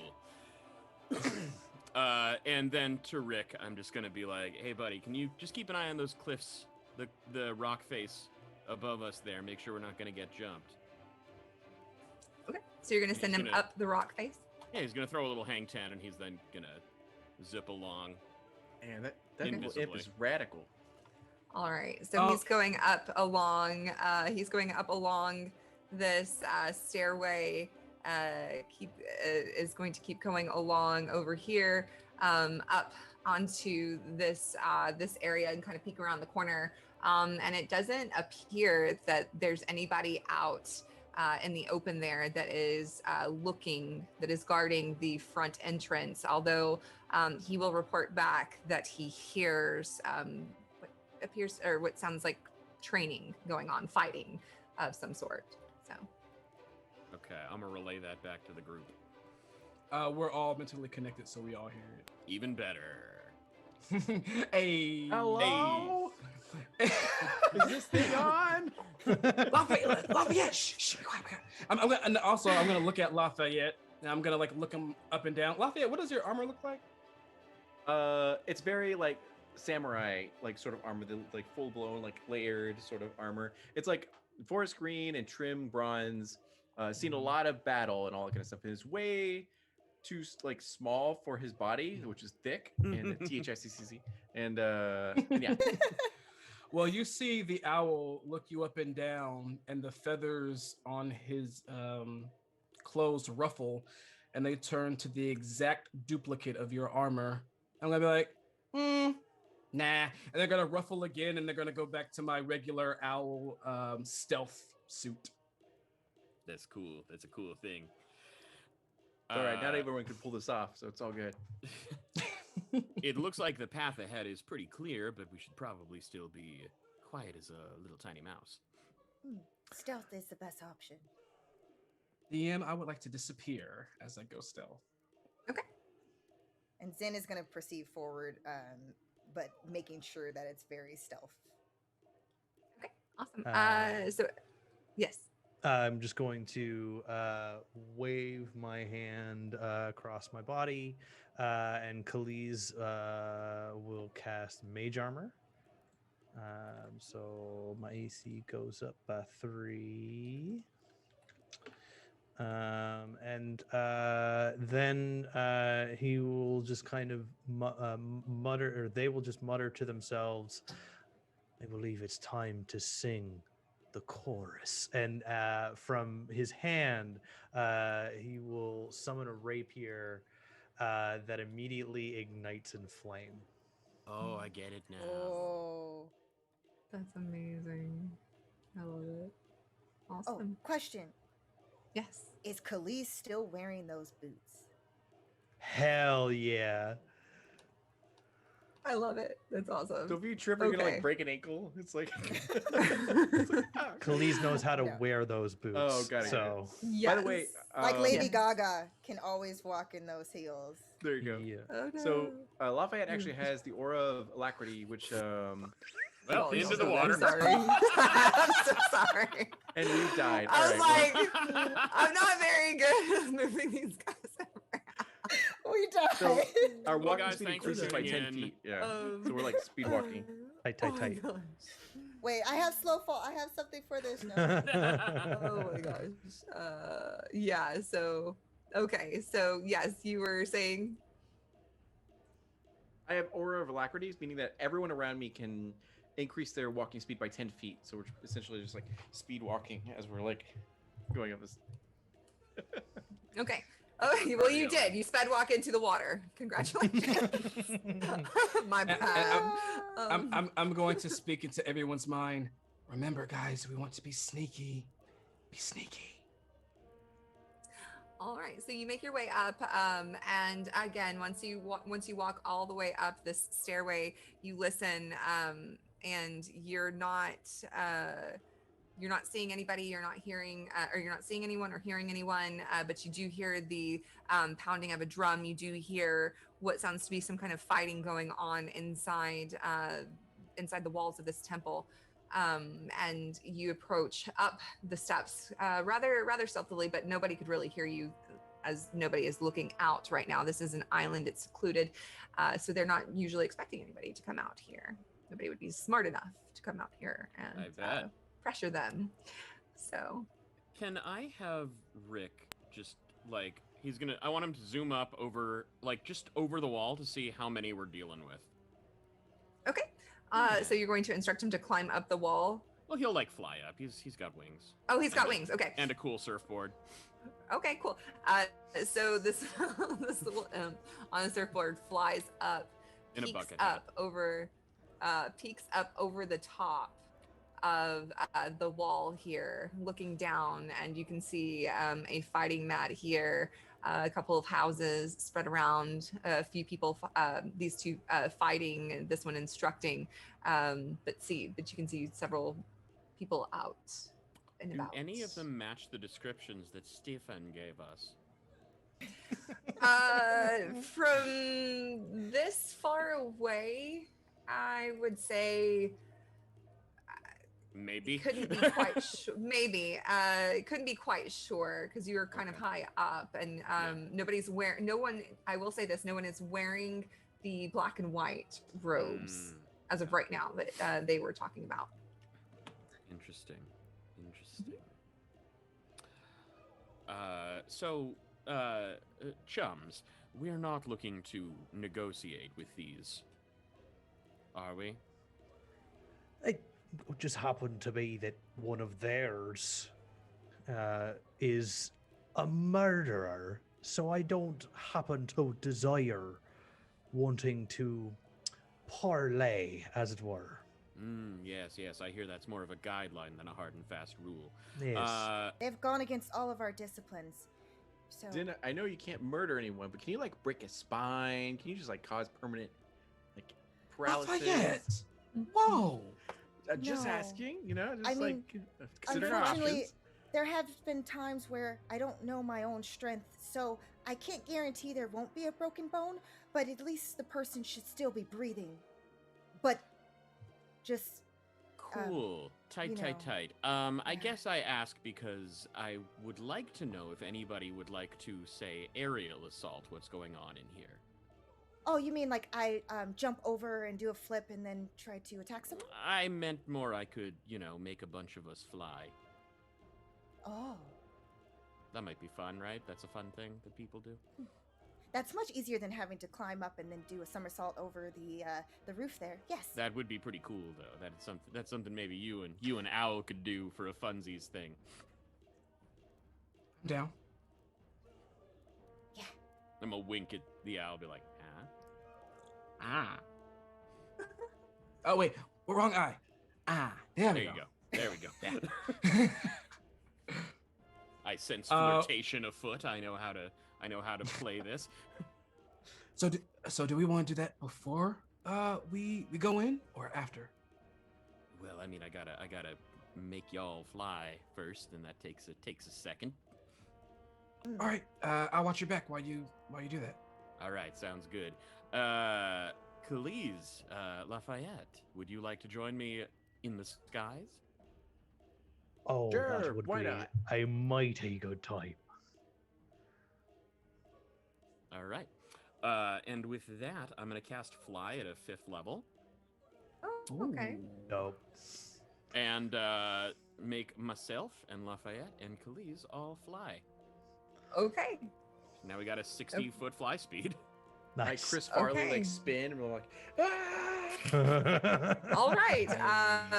But Zin and the owl are staying on the ground. Yeah, but before Lafayette gets too far from the aura that he puts us in, I'm gonna be like to the owl, I guess that's our cue. And then basically Zin is going to run forward and basically like running up the wall, like straight up like Crouching Tiger, Hidden Dragon style, and like to do a flip to land stealthily onto the top of this roof. And I can roll whatever you want me to roll if you need me to roll. And DM, while she's doing that, the owl, because he does not have running on wall skills, he is going to parkour up those trees on the left-hand side and try to land on Okay. the roof stealthily. Okay. So you, Zen, you do have the monk ability to be able to run up walls. So, yeah, that's no problem for you. I believe, Al, you don't have an actual ability that gives you. You would actually have to do an acrobatics check, yes, for Correct. yours. Okay, I'm just making sure that you don't have a skill or a feat or anything like that. So yes, you would have to do an athletics check to try to do. Yes. I do, but I don't want to activate it right now. Oh, secrets. Okay, awesome. Yeah, so go ahead and roll for that. And then All right. the Doc, Kaliz, and Lafayette are flying. Well, haven't taken off yet, or I think we're in the When he- process She's of gonna getting try, there. like swimming through the air, trying to. Yeah, I'm getting some real like Beverly Hills Ninja vibes off. of it. Exactly, yeah. 22 acrobatics to parkour up those trees and land on the roof. okay, so you're landing up here. Okay, great. And then Zen is also going to be landing on the roof. Then where would y'all like to fly to? I mean, if we're gonna take these guys, I'm gonna fly right to the peak of that little pointy building, and get a This good, one? get a good vantage point and just start raining hellfire. Oh my gosh. Nice. Okay, so you're gonna be on top of this thing. I don't know if I can. Murder Oh, not first, that ask thing. The, questions later. no, the other one. Sorry. The middle one, Sorry, right I meant right on the top one of the right doors. in front of the door. Yeah. Yeah. Oh, okay, cool. Yeah, easier. Let me see if I Easier. can make you. I can't get that far. I was like, Oh my wow, gosh, I that's a don't know if I'll long make way. Yeah, that's a hell of a long way. I'm Like, not doing that. woo. We're gonna say that you're up there. I'm not gonna That's lock fine. it. So we're gonna say that you're up there. Zen, Like pose right on Zen- the thing like tuxedo mask, and probably Yes. just Hey! I didn't take my lessons yet on how to lock some of these, so no worries. No worries. Let's see, flip. But there is an ability to be able to lock them up there. Thank you. And then Kaliz. Kaliz, where did you want to fly to? I am going to actually fly. Yeah, you know what? I'm gonna fly over to the left where those tents are. Over here, where Yeah. the owl went. Yeah, because Okay. you know we gotta protect the boy. Okay, where kind of back. To the Yeah, back, or yeah, close to yeah, the- in the back. Because I Okay, see perfect. where he's going, and I will go I don't need around and nobody. flank the other way. Okay, perfect. And Lafayette. He's gonna like very sloppily like float over the main entrance, and then if he sees people, then it'll be like, "Caw-caw!" as he like pulls out his like katana, and then just like swirl and as he tries to regain balance. Okay. All right. So do y'all land on the ground, or are you flying in the air right at this I'm point? staying in the air. I'll land on the Well, ground. I'm still basically Up on the. crouched, yeah, like really low, a low stance to the ground, Okay. like up on the roof. I mean, Yeah, Okay, I'm on the perfect. roof too, So you're here. stealthing. Roof. Okay. Okay. So roof here. Kaliz has gone over here. Lafayette. we want the high Power ground. stance. Yeah. And okay. One thing that all I do want to do is I'm gonna get away from Zin, and in the back of your mind, Zin, you just hear, we should try to spread out though. People know magic here. And then she basically nods her head. She forgets that she could actually talk back, so she's just like, Excellent. I can mentally feel your nod. Excellent. Okay. But y'all are where you are. You said? mhm. Okay. Cool. All right. So I'm not that far let's from see the doctor, rotate. where the doctor is currently. Perched. Yeah. Cool. Okay, so y'all are right, kind of next to each other. Cool. Yeah, Rotating y'all he's just around a slightly little bit. higher than I am. Yeah, Cool. bro. Okay. So you all, Zen, you run up the wall. Al, you parkour up over the wall. Y'all are both on the walls. The doctor flies up and is perched on the wall. Kaliz flies over on the side where the owl was at, lands down behind some of the tents, and Lafayette comes in, lands superhero style on the ground in this courtyard. And you see this female who is instructing the fighters. She stops as she sees Lafayette come down, looks up and says, "We have intruders. They are here to take the power of the Immortal Lotus from Bakme. Students, show them the power of the Immortal Lotus. And please, everybody, roll initiative." Oh God! Here we go. Okay, well that's not bad. That's not the worst it could be. All right. Okay, Lafayette. 18 for Lafayette. Jeez. Owl. That's gonna be a total of 8 for Owl. Oh, goodness. Nice. Kaliz. Yeah. That's a 7. Oh boy. Oh, no. Good Doc. thing I'm hiding. 13. 13. Doc Shenanigans. Okay, and Zen. Also at 18. 18, perfect. Okay, I'm gonna assume Zen has the higher dex, or I'm pretty sure, unless Lafayette, are you going to surprise me with your Paladin?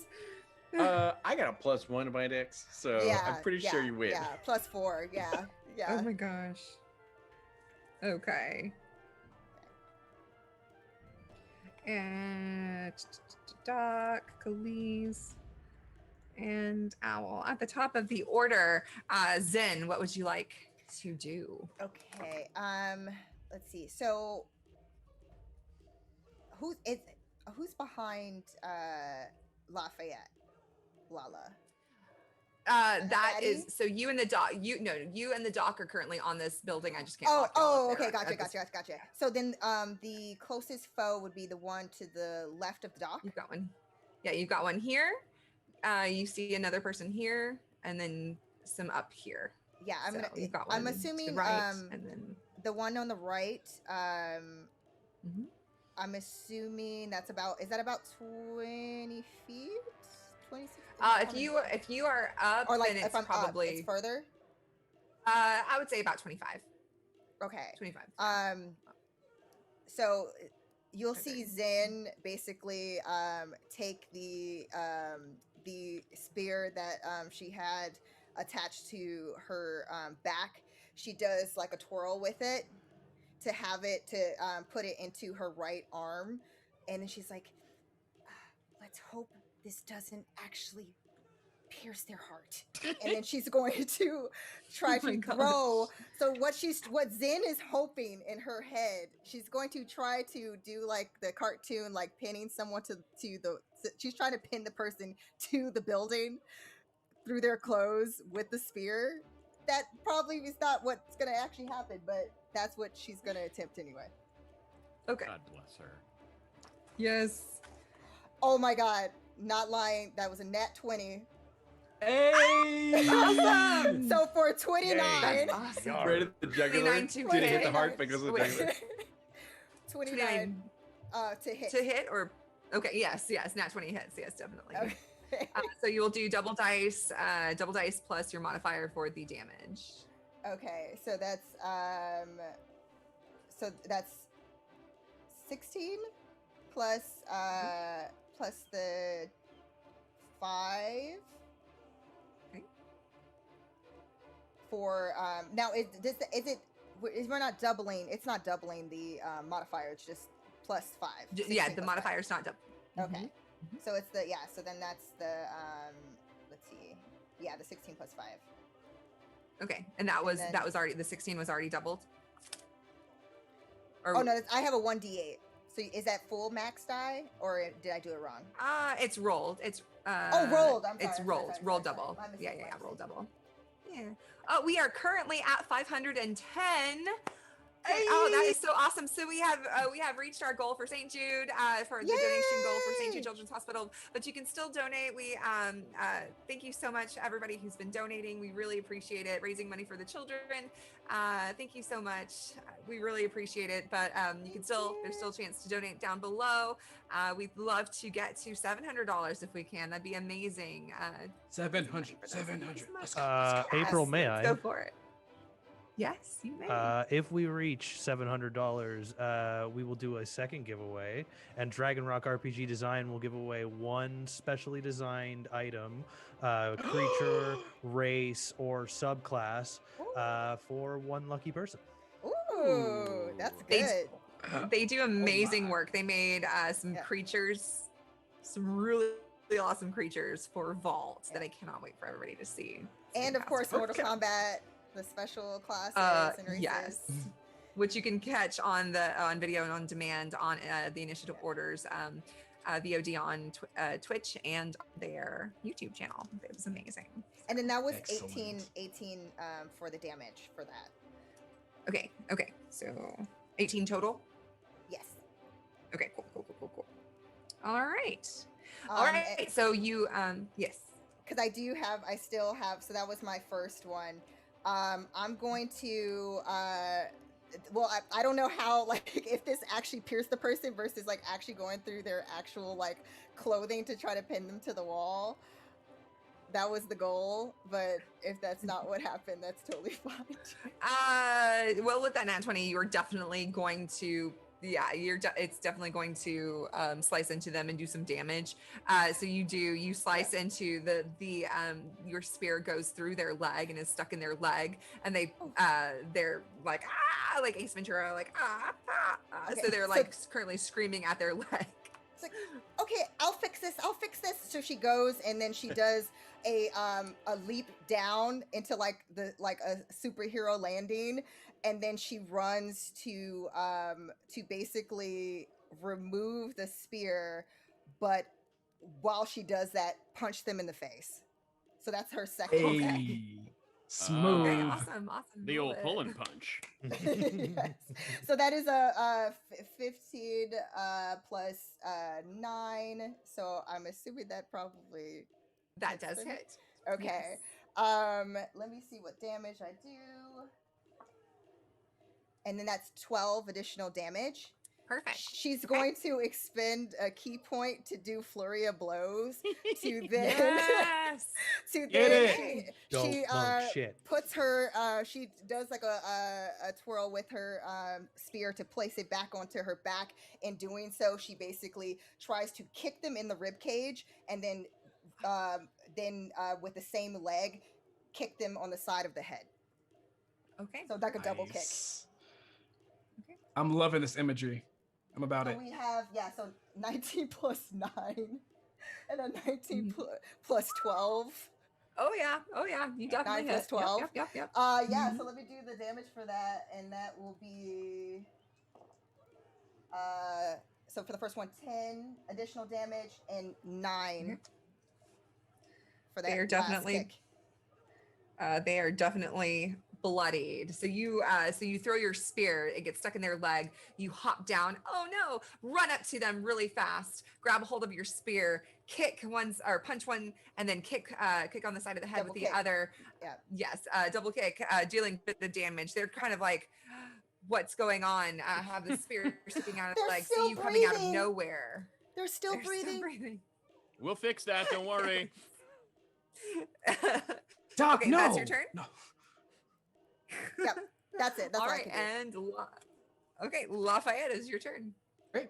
He has his sword out, which is like a katana because I watched Dragon Slayer, and but it's a flame tongue greatsword because I think it's like it's a bigger version of the actual. Yeah. So We have the same sword. oh, do we? Nice. Okay, good. Flame tongue greatsword. Yeah. Sword. Yes. So he like taps Sword it. And, twinsies. yeah, he taps it and says like April, and then his sword ignites in flame, and then he's like, one of you nerds stole a book and we're here to collect. So and then he just like begins to march forward and go into whoever's directly in front of me. Okay. There are two foes that are close enough that you could interact with. Who would you like to? This one is a female human. This one is I believe he's a bugbear monk. He's low-key sexist, so he goes for the male figure. Oh, I totally forgot, DM. I have a Yes. special feature where if I do a critical hit, it's Yes. a damage. It's going to be advantage on the next turn until my next turn. So anybody who attacks Okay. that person has advantage. Oh, perfect. Okay. Perfect. And All then- right. Okay. Yeah, he'll go ahead and strike for 24 to AC. Oh, that hits. Okay, good. Let me do that. David. I have to do Divine Smite, announce it before I strike, right? No, Oh, you can I do it. You can do it after you hit because if you only want to do your divine smites when you crit, so that it does more damage, but you can call it whenever you like. Okay, perfect.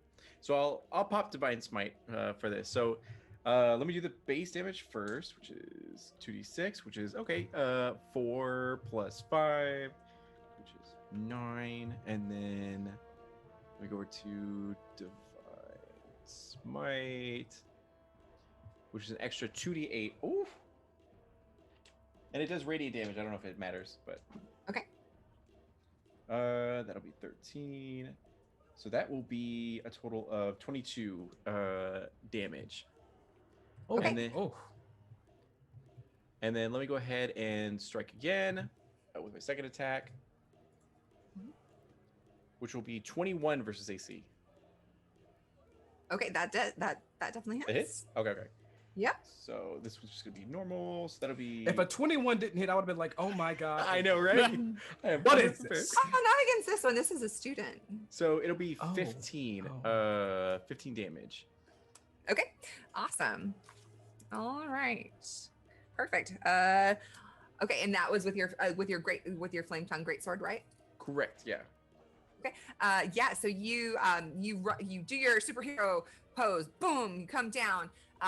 You get up, straighten up your fanny pack, take out your greatsword, rush up to this bugbear monk, slicing across his back to where he spins around and he's now facing you. Then you slice him across his torso, dealing quite a bit of damage. You can see the skin searing, the flesh searing from the heat from your sword because you did activate it. Yes.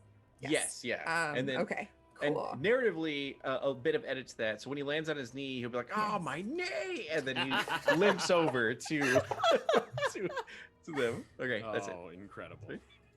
You forgot your arthritis pills today, Bob. Exactly. Yeah. Lafayette. Okay, perfect. Okay, so that's your turn. Doc, you are Cool. currently on the on this wall here. What would you like to do? So, is that a fella that can be accosted upon near the tents there? Okay, so this is Owl. That's this Owl. is another monk. That is Kaliz, but you do have Zin right here, fighting somebody here, but this one has not been engaged. Ooh. And then we've got these. And neither over here. has the woman. Okay, so Doc, perched as he is on top of the roof, will tap his staff, which will start glowing, and look at the woman who is probably going to engage with Lafayette at some point, and just in a more booming voice say, "Hey, why don't you help us out?" and use his staff of charming to try and charm her. All right. Nice. Okay. What's the 18. is there a save? 18? Yeah. Oh, I have to do it's a what kind of save? A Wisdom, I think. Or... Yeah. Okay.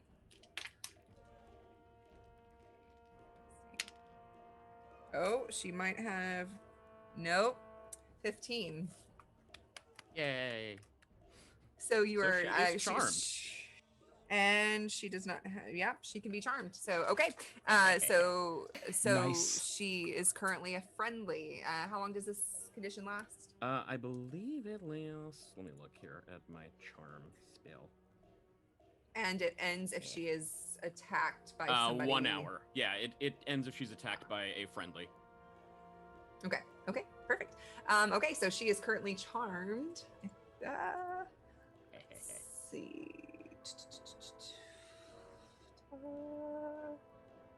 I don't have any of the effects. That's fine.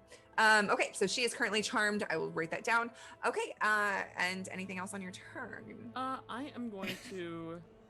I'm gonna just zip over to the wall, kind of. I'm just gonna stay high, but I'm gonna like float over to the corner where Owl and Kaliz are. Okay, so you're Just staying get up another- on the wall, but you're Yeah. floating over here. Okay, so Yeah. you're up currently, like over here. Yeah. Okay, cool. Out I'm of just range gonna of put you- punching. Well, I mean, you're up high, but they are monks, so they can run up walls. So, Well, you know. all right, just in case, because they have One's a tricky friend monk. now. Shit. Yes. Okay, and now we are on to their turn. Jade is going to run up to Lala, and she's going to attempt to attack you. All right, let's see. Where's my dice? Okay, she's going to try to hit you 3 times. The first 2 are going to miss, but the third one is a 24 to hit. Yeah, that one hits. Okay, so she comes up, she starts throwing punches at you. One of them does hit. You need to make a Constitution saving throw, please, and you are taking 13 points of force damage. 26 to my con save. Okay, you are good. So you are not stunned, but she comes in, pop, pop, pop, pop, pop, pop, pop, pop, and she hits you for 13 points of force damage. 13 points? All right. Yes. Awesome. Then she is also, so this, the one that you are currently attacking is going to turn around. He too is going to try to start wailing on you. He's going to turn around and let's see. Oh, that's probably going to hit. That one probably not. So this one's a 23 to hit. That just does hit. Yep. Okay. You're going to take 7 points of force damage. And you need to make another dexterity saving throw. Oh, this one's be Dex or Con? This one's dex. Dex? Okay. And that will be a 21 to the Dex saving throw. Okay, cool. So so he turns around, starts trying to wail on you. You do take some damage, but you steady yourself. You do not fall on your feet. Meanwhile, over here, Zen, you are currently fighting with this monk over here who is going to try to hit you. So does an 18 hit? It does not. An 18 does not hit. So then the next one will not. This one still has your spear in their leg. Oh, I took it out. Currently, Okay. Okay. So you yanked your spear out after you kicked them and punched them. They are currently like holding their one hand over their leg, trying to stop the blood from flowing from the wound. Then they're trying to punch at you to get you away from them, but they can't quite get you because they are so they're hurting so badly from this wound in their leg. Then let's see. This one oh wait, is going one to. second. Yes. Because I think I have something for this. Okay. Oh, never mind. It only works if there's somebody else in the area. It's fine. The one that is currently charmed is going to come up on her bugbear monk friend. She is going to whack him in the back of the head with her staff, dealing a little bit of damage. Not too much, but just a little bit. And then the last one here, I do have a question. So Al, you are up. When you landed, Kaliz, were you trying to land stealthily over here, or were you just landing? Yes, out in the ma'am. open? I am landing stealthily as possible. Okay, can you make a stealth check so that I can see if she saw you or not? Absolutely, I can. A 15. Okay. Let's see. So she is not. Well, let's see. Oh, well, that was a really crappy roll. Okay, so yeah, so no, she is not going to see you. She was currently. I know she's facing this way, but she's currently facing that way. So yeah, she did not hear or see you currently over there. Al, you're up there. She would not have seen you over there. She is going to try to start making her way over here to defend her teacher, but not quite getting over there, but is going to throw a dart with a ranged attack. Oh, a nat 1. So she rears back, takes yes. So fun fact with me, one of my home game, my home table rules is if you roll a nat 1 on your attack, you are going to deal damage to yourself or to one of your friends. Let's see who she deals damage to, either herself or her friend. It's going to be to one of her friends. She takes her dart out of her bag and she throws it at the bugbear monk over there. It hits him in the side of the chest. So there's this dart sticking out, dealing a little bit of damage to him. And then she has another attack. So she is going to try to attack again. This time she rolled really poorly. This one sucks. So she takes another dart out, seeing that she just hit her friend, tries to throw it, but this time she throws it with a little less confidence. The dart hits the ground, and now it is Kaliz, your turn. Oh, well, that's interesting.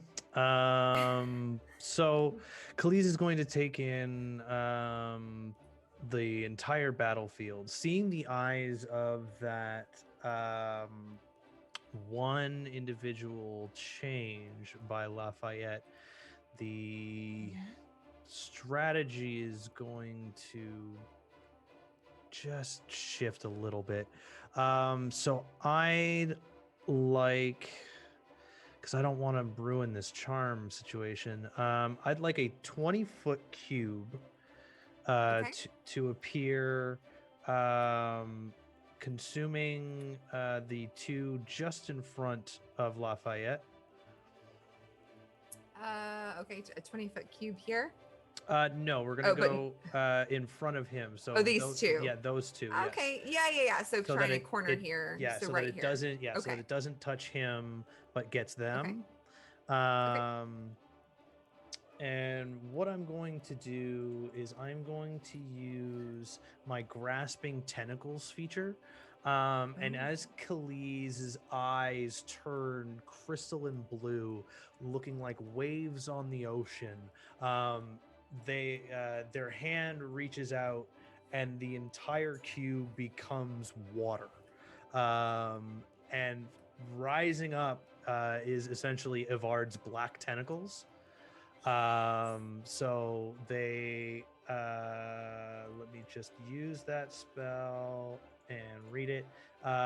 Squirming ebony tentacles fill a 20-foot square on the ground that I can see. For the duration, these tentacles turn the ground into difficult terrain. when they enter the area for the first time or start their turn there, they'll make a dex save, and any creature that starts its turn in the area and is already restrained takes more damage. But that's on their turn. So we'll get to that later. But that's my action. My bonus action is poking out from that cube is another larger tentacle, because this is what a fathomless warlock does. And as a bonus action, that tentacle will just hover in between the two that are taking on Lafayette, very menacingly. Oh, right. And when I summon it, I can make an attack with it. So I'm going to attack the gentleman that Lafayette attacked. Husband. Yeah. Okay. Okay. Action, bonus action. There we go. So it's a +9 to hit, which is nice. Oh boy, that's probably. Doubt it. That's you know what? How many people can I see within 30 feet of me, DM? Bad guys? Good guys. All of my friends. Probably at this probably just an owl's up on the. I would give you owl and dog. Okay. So I have a racial feature called Fortune from the Many. If I miss an attack or fail an ability check or saving throw, I can add a bonus to the roll equal to the number of allies I can see within 30 feet. Thank you, Hobgoblin of the Feywild.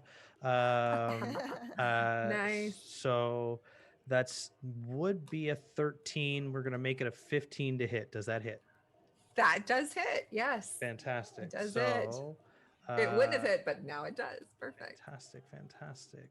Using my character appropriately. So 2d8 cold damage. Oh, 2d8 plus 5 cold damage. So 6, 8, 13 cold damage to that gentleman. Okay, 13. So that's action, bonus action. I will not move. Okay. Awesome. All right. So yeah, the cube comes up, the tentacles start to swarm. Then you see another massive tentacle come in, whip around, and then slam into the suction cups, slam into the back, or actually the side of this bugbear monk, ripping some of the flesh and making it quite cold to the touch. And that one is bloodied. Fantastic. All right, that is your turn. We are to the owl. Okay. So I am stalking on top of this rooftop, and there's just like the silhouette of black and these like big round purple eyes as I put on my goggles of night. And let's see. Do I only see the baddies in the center of the? No, you would see. Oh yeah, because she moved forward. So I mean, from this vantage point, you could see the one that's currently engaged with Zen. Then you can see the one you would probably, Doc would have told you all telepathically, since you can all speak together now, that this one is currently turned into a friendly. This one started to approach and started throwing darts. And then you can see Jade and this one currently is like scared. So he hasn't done anything yet. And this one is just coming out of this house. He's scared. You can probably see everybody. Oh yeah, frozen. This is a student. It's a student, and they're quite low level, so this one is quite afraid. I am going to stalk along the wall, and I'm going to go up to that middle peak. Okay. That middle tower. Oh, to the left. I'm sorry, to the left. Oh, That over one. here. Okay. Mm-hmm. Perfect. And is either Jade or that other person to the top right of me that's still in like the ring, are either of them within 60 feet of me? The ones that are in the cube here. Let's see. I'm not gonna do it. Yes, I would say they are. Okay. So the shadows, my shadow, like the feathers start to like kind of furl up, and all of a sudden like this this glowing purple dagger of psionic energy appears in my hand, and I'm going to look up, and I'm gonna attack the one that I believe is Jade, and I'm gonna throw my psionic dagger at her. Sneak attack. Okay. Oh, From okay. stealth. Yes. Advantage. Yeah. Yes. All right, so that's gonna be 24 to hit. That does hit. All right, so it's gonna be 6d6 sneak attack and 1d6 on the dagger. Okay. So 4, 5, 6, 7, 8, 9, 10, 11, 12, 13, 14, 15, 16, 17, 18, 19, 20, 21, 22, 23, 24, 25, 26. Let me see if there's anything else. 26 points of psychic damage to her. Oh, Dope. yes. Mama As yes. I aim straight for her spine because I want the dagger to hit and go throughout her neural system. Oh, yeah. So yeah, you throw it, and it's it blasts into her. You kind of do this thing where it whips around almost in a boomerang fashion to where it can get up and over around, to where it strikes her directly into the spine, and you can see her for a minute, like her nerves are a little fried, and she kind of shakes for just a second, but you can see the pain that she's currently going through as that attack hits her. But she is not yet bloodied, but she's looking pretty bad now after that attack. That was a pretty strong attack against her. And then for my bonus, I'm going to sink back down into the shadows, and I'm going to keep moving along the wall, going north as far as I can. Okay, so this is, what was your movement speed? My movement speed is 50. Okay, I'd probably say from where you were at, that was probably as far as you can get, since you are currently up on this tower, but you can certainly keep going on your next turn. That was a nice hit. Let me see. Action. I'm going to use my bonus action to keep on moving. I'm going to go. Use my bonus action to dash, so another 50 feet. Okay, perfect. So you're going over here? Yeah. You think? Okay. So continuing along the wall over here. So we'll say that you make it to the other tower. So you're looking up, and what you can see over here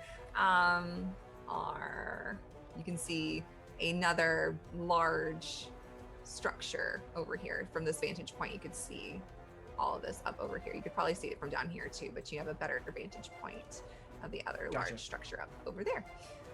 Okay, awesome. Okay, and that's your turn? Mm-hmm. Okay, and I will fix the initiative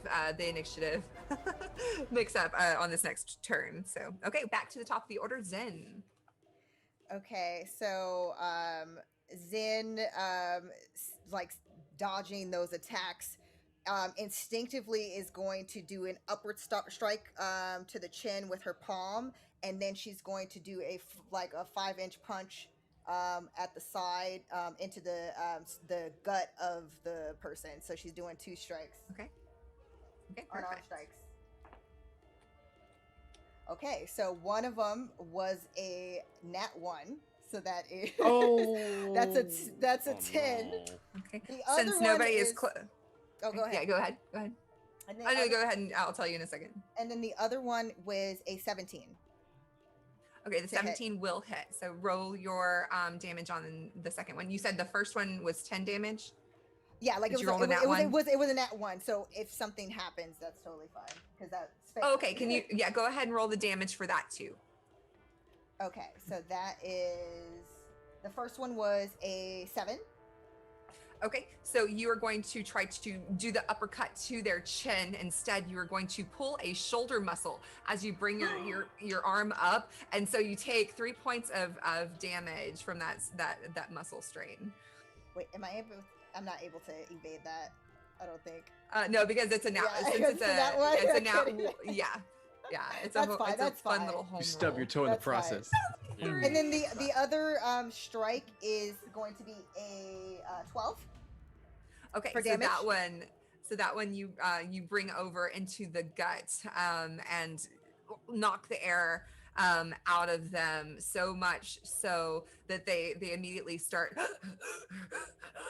gasping for air because their diaphragm has been punched up into their cavity, and you've broken some ribs, and then they can't catch their breath, and they grab their throat and they fall over dead. Ooh. Good work. And then Ooh, you broke a rule. You Yeah, see kill Zin, someone. Yeah. Zin immediately drops to the ground, and she's like, "Turn yourself into 0.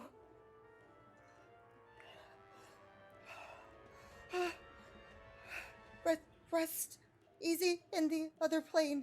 And then she kind of like slaps her face a little bit. And let's see. Over in the map, the closest is the one enemy that's or no, is that one of our allies right there?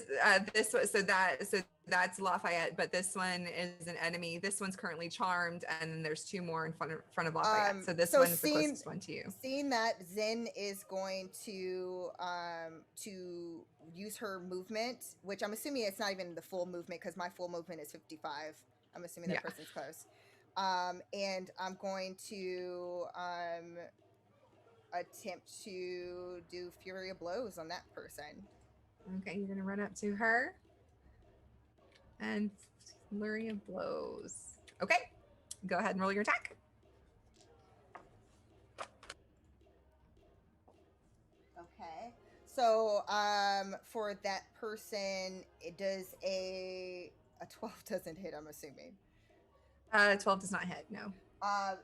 But the other one was a 22. That does hit. Okay. Mm-hmm. And that's for 9 points of damage. So 9 I'm gonna points of try to damage. swing to try to give a hook and then a palm strike. Okay. So I probably yeah. whiff the punch and then I hit her chest with the palm strike. Yes, and she gets it right in the center of her sternum, knocking the wind out of her. And she kind of because she was headed towards Lafayette, but she sees after you attack her in this way, she looks at you and is ready to fight you now.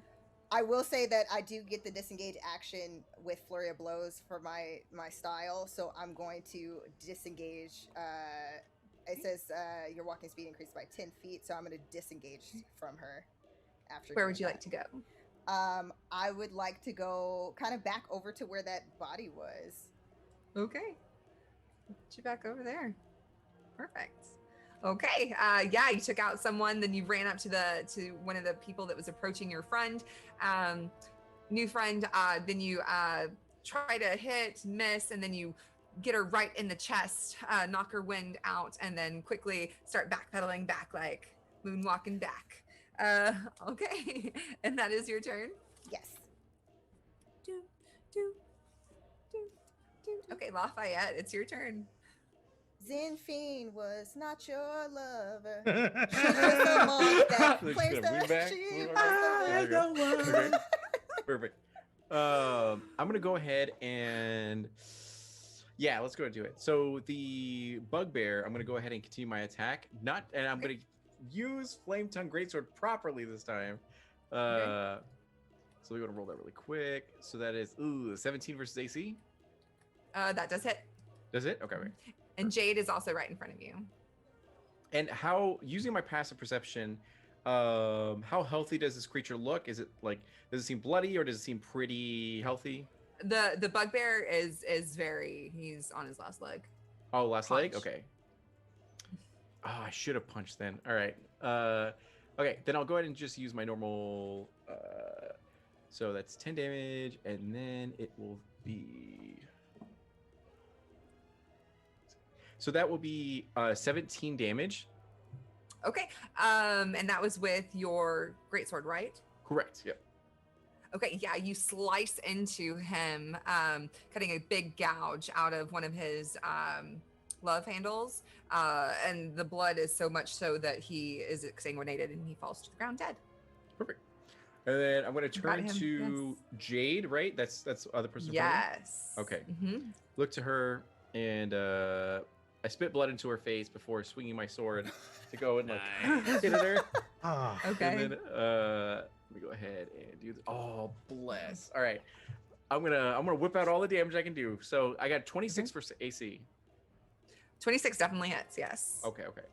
So Mhm. we're gonna pop our for one, we're gonna pop our 3rd level branding smite. Oof. Yeah, so Yes. we're gonna go as hard as we can Obliterate for this her. one. Yes. So yeah. So let me do Flame Tongue really quick, which is 15 damage. Get him, Lala. Yes. 9, It's just like Katie with Yeah, Justin the that's- other day. That's Lala. 24, and then we're gonna do Branding Smites level 3, which will then be an extra 13 damage. So that'll be Oh, yeah. 37 damage. Woo. Did you remember your fire damage? I did this time. Yeah, I did. So that was also included. Jeez, okay. Okay. So Nice. yeah, I spit in her face Okay. and then like swipe with my katana left, right, and center into her. And yeah, Yes. that's me. All right, that does quite a bit of damage. Nice hit. Okay, so she is very not happy. She sees one of her star pupils fall to the ground, and then you continue to wail on her. And now it is Doc's turn. Sick. Okay. I think firstly, I'm gonna. No, I think I've got a pretty good line of sight on Jade there. Yeah. Over the large form of. Actually, that's a good point. Lafayette. Yeah. I might float back. You know she's there. I know she's there. I might float up to where Owl was. Okay. Yeah, just so I've got her in my line of sight. And using the tip of my staff, I'm going to trace a triangle in the air from which 3 Eldritch Blasts will strike out at her. Nice. Oh, Nice. okay, cool. Well, we'll see Roll how many your it takes, dice. and then we might make things move. So number 1. That's a 1. Fantastic. No. Love it for me. Beautiful. did Odds it. are, let's see. Oh man. Good, Beautiful. good luck, y'all, on the Odds ground. Good Odds luck. are evens. Odds are evens. Odds. Roll your damage. Cool. Oh no. That's okay. That's life. Okay, that wasn't so bad. That was 8 points. 8 plus 5. 13 points. Okay, so you shoot forth an Eldritch Blast from your hand.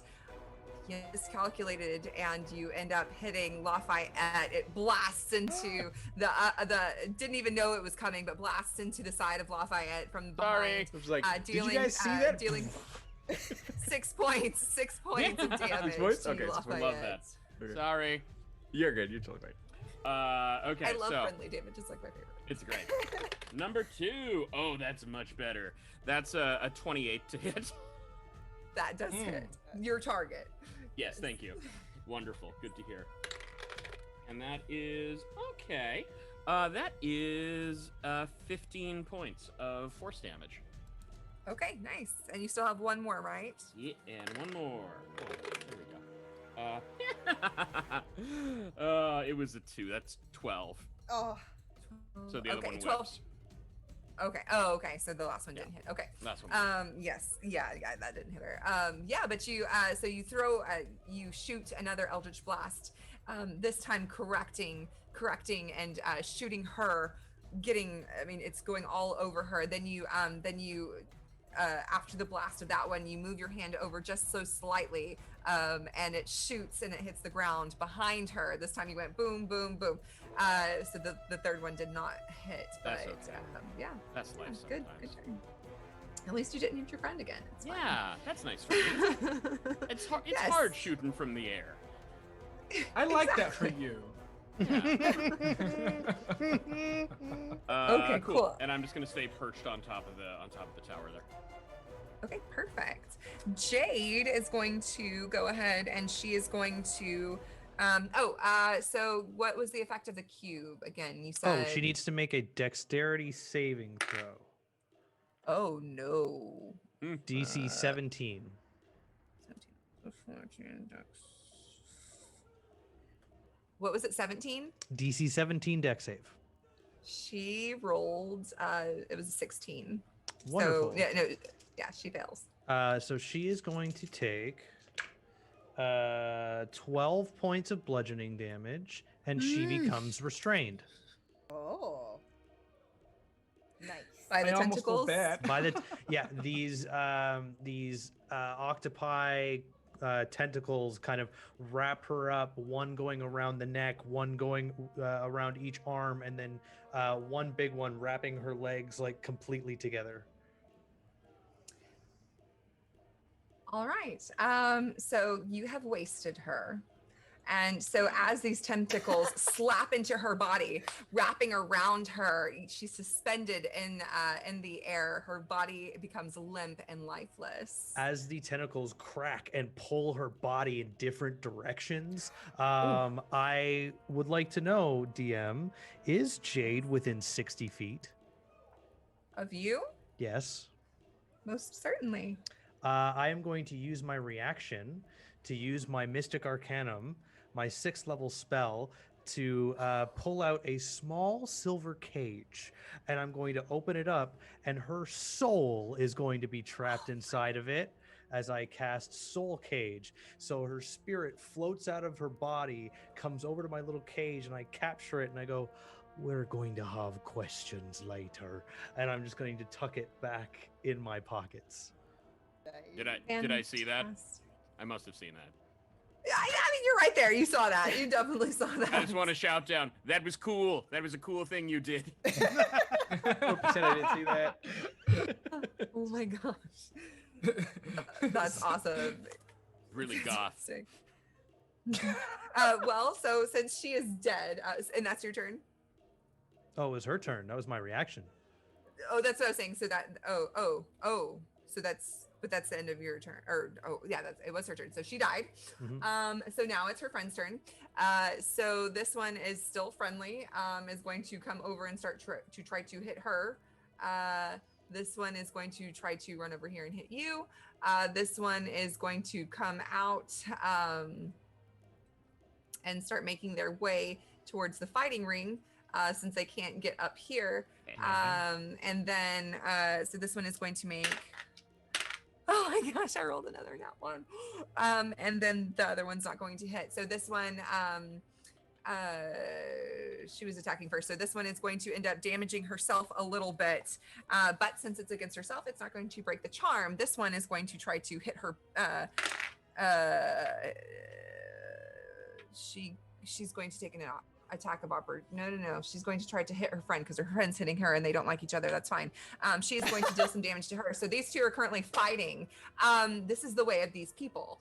So she is going to try to attack her friend. So they Is are that currently person battling 5 each feet other. away from me, or are they like 10? 10. Yeah. Okay, 10? Yeah, So okay, they're that's fighting good. each other like pa, pa, pa, pa. This one though, is coming up at you and they are going to try to hit you. Oh my gosh, I'm about to jail dice this dice. Well, actually not, it's good for you all. So I rolled a 2 and a 1 on my attacks. So this one is going to, as he's trying to punch at you, he's going to miss. Then he's going to try to kick at you and he's going to sprain his ankle. So he's limping along, hurting very, very badly. And then out of, oh, it's so brilliant that you went over there. Out of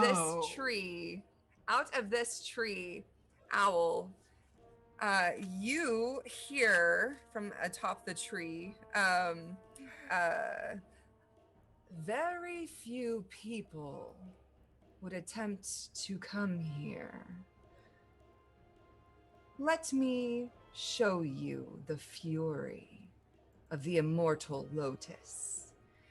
And they are going to jump down, and you do recognize the sound of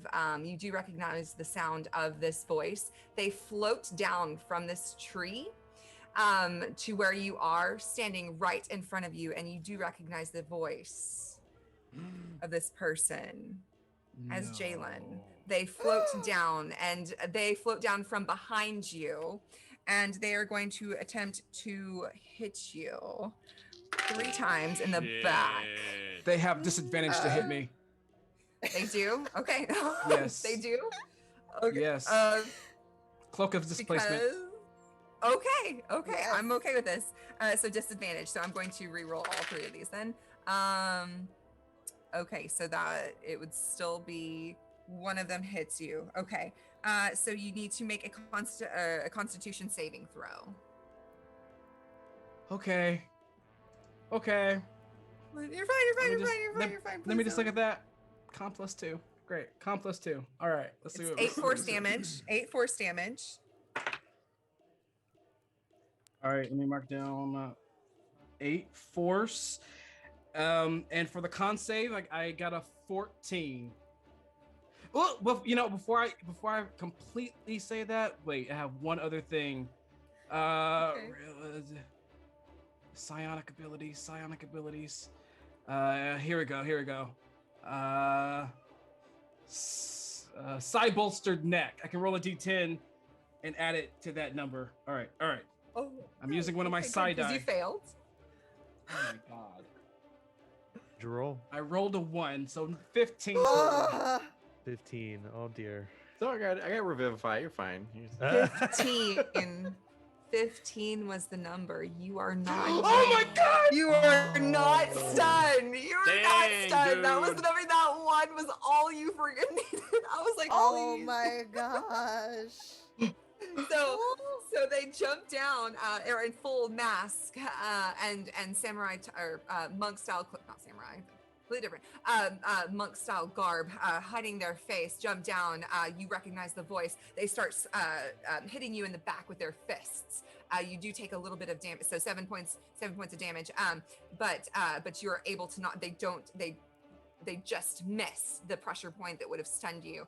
And now it is your turn. Oh my gosh, the timing of this is brilliant. The drama. So was it one person or 2 people that came after me?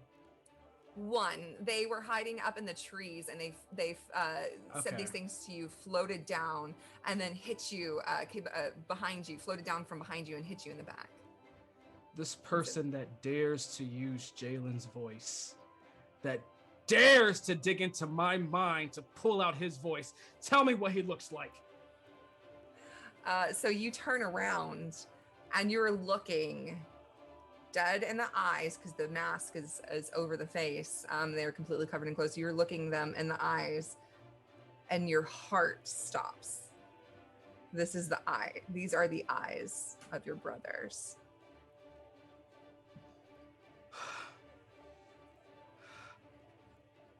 You're lying. This is everyone hears this in their heads. It's not you. It can't be you. You're lying. And I'm gonna as I pull out my eyes go that psionic purple, and this ripple of psionic power goes down my arms to my hands, making these blades. I'm gonna shake them, and the blades are gonna turn into a fan of blades as they multiply in my hands. You're not him! And I'm going to throw my blades at him. I am going to. So good. I'm not gonna do that thing to do sharpshooter just yet, because I might roll low. But here we go. All right, so that's gonna be an unnatural 20 to hit. That hits. Okay, all right. That's gonna be, I'm alone up here. That's going to be a total of 10 psychic damage. 10. Okay, cool. And then I am there's nowhere that I can go. I'm gonna look at him and I'm gonna like kind of ready myself. As I get ready for anything to be thrown at me, and I'm gonna back for Okay. What's my And you two are currently actually on the rooftops here. They're kind of, and they will fall off. So you're currently, right. they were up on the tree, fell down. So you are currently fighting on the rooftops here. So yes. All right, I'm gonna back 50 feet. It's not Okay. you. It's not you. Okay, going this way, going back Yes. to where you were. Okay. Mm-hmm. Okay. You are taking an attack of opportunity, or you have you said you're taking disengage, or I am not taking disengage, and I'm not dodging because I have an ability. Okay. Feat. I have the mobile feat, so after I attack someone, they can't hit me back with opportunity attack. Okay, perfect. So yeah, you start backing up 50 feet. You're backing up, and you are currently, you kind of like as you're backing up, but still watching this person that has your brother's eyes. You're backing up, and then you bump into the doc who is right behind you up on this tower. Anything else? I look back because I wasn't paying attention at all to who's behind me. He died. That can't be him. That can't. He's lying. And I end my turn. Nice turn. Okay, Kaliz. Well, I don't think I can get to that person that the owl just left because I only have a fly speed of 60 feet. So instead, I am going to see the individual who decided that it was a bright idea to step onto the training mat. And before I do that, no action. I'm gonna pull that little cage back and like hold it to my ear, and I'm just gonna say, Okay. "Tell me, where are the pages?" And query soul.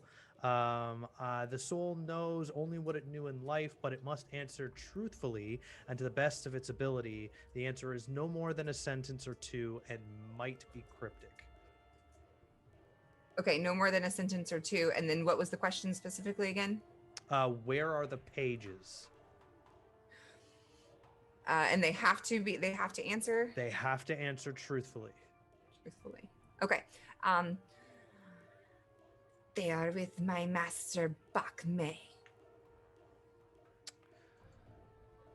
In his dojo. Kaliz will smirk to themselves and put the cage back, and then look to the individual on the mat and just kind of, you picked a very bad time to be trained. And Kaliz will zoom with the fly speed over there to them. Okay. To this person engaged with No, I know Lafayette has that in hand. I'm going to go to the other one in the corner there. Thank you. Oh, the one that they're actually currently, so they're all currently up on this. No. Wall In the back left corner on the training mat there, April. Oh yes, the one that was coming forward. Yes, I'm so sorry. That one there. Thank you. Thank you. I just threw them away. It's okay. It's okay. It's okay. So Kaliz is going to fly with the blade out, and then as the flame from the blade flickers, all right, chorus, show them your might. And he will take the blade and make 2 attacks. First one is with green flame blade. So fire damage on fire damage at this point. And yeah, you know what? I'm going to use a bonus action to another part of Soul Cage. I'm going to borrow experience from the soul to gain advantage on this attack. Oh, nice. Okay. How many of my friends can I see within 30 feet? 1, 2, 3. Three. Right. I'm going to use my ability again. Fortune of the Many to gain a 3 on that roll for a 21 to hit. That does hit. Fantastic.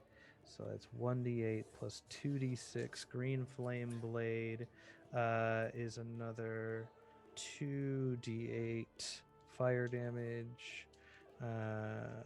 So that's that.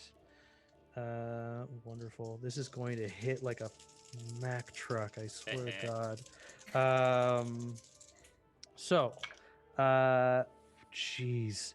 13, 23, 30, Oh my gosh. 31, 31 damage plus 5 necrotic damage for a total of 36. That's hit number 1. Oh, okay. Number 1. How are they looking?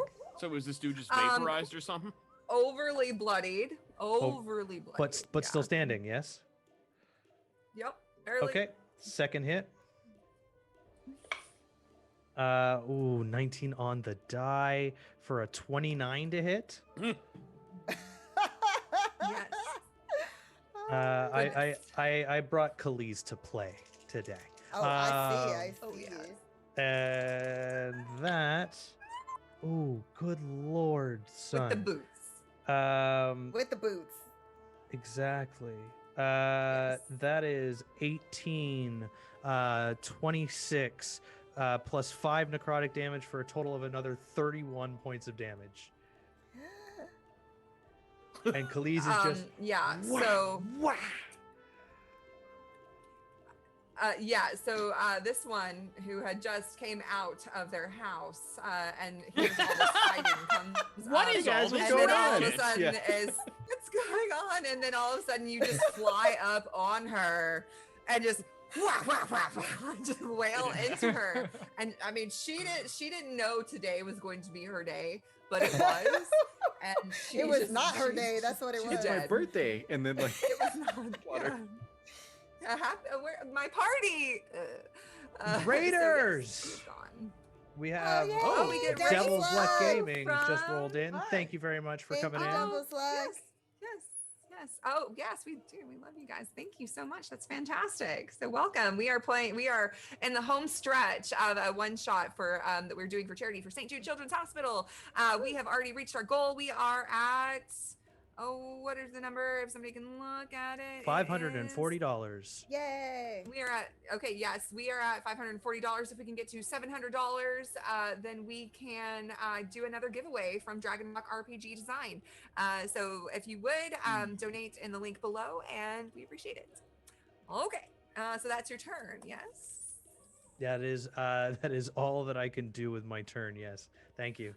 Okay. Yeah, that's all. Huh? Thank you. That's all I can do with my turn. It's fine. All right, Zin, it is your turn. So question, when actually this will be for Kaliz, was when you had that conversation, would that have been something that all of us telepathically we would have known where to, like, that the pages were in the dojo? Yes. So because we're all telepathically linked, Kaliz just kind of like emits all of that information to everyone, just so that we all stay on the same page. Ha ha ha.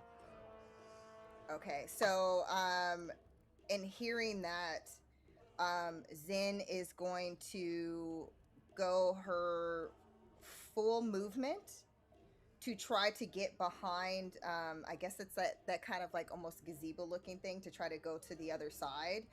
I think I get an additional movement because once I'm within 10 feet of Lafayette, then I can go a little bit further. Okay. Yes. And then, Okay. is there any? back Do there. I see any enemies in that area? No, not where you are. They all started. Well, yeah, you probably wouldn't see this one over here, because they're kind of like up on the, and they're up there. So no, there's nobody currently like in your area right now since you're right here. Okay, that's basically all I can do then. Okay, so your full movement, you're going all the way. So I'm basically holding my that was my full action to move with that additional movement from Lafayette, and then I'm basically just ready just in case there's some enemies over in that area. Okay, perfect. All right, Lafayette. All right, I'm gonna look over to the monk right next to me who like tried in vain to like punch through my armor and couldn't do it. And I'm gonna go ahead and strike with a 13 versus AC. It's probably not gonna hit. That one does not hit. Okay, let me go to strike again. I'm surprised. 21 versus AC. That does hit. Perfect. All right. So once again, we're gonna go all out with this. We're gonna go 13 for that one, and then 2d6, 8, and then we're gonna pop our branding smite 3rd level, which is going to be 9. So 17. That'll be 30 damage for that one. Okay. Yeah. All right. So go ahead and waste him. Yeah, that was that was enough. Oh, I'm gonna. Yeah, for sure. Okay. I'm gonna. Oh man, I didn't have a dad joke ready for this. Okay.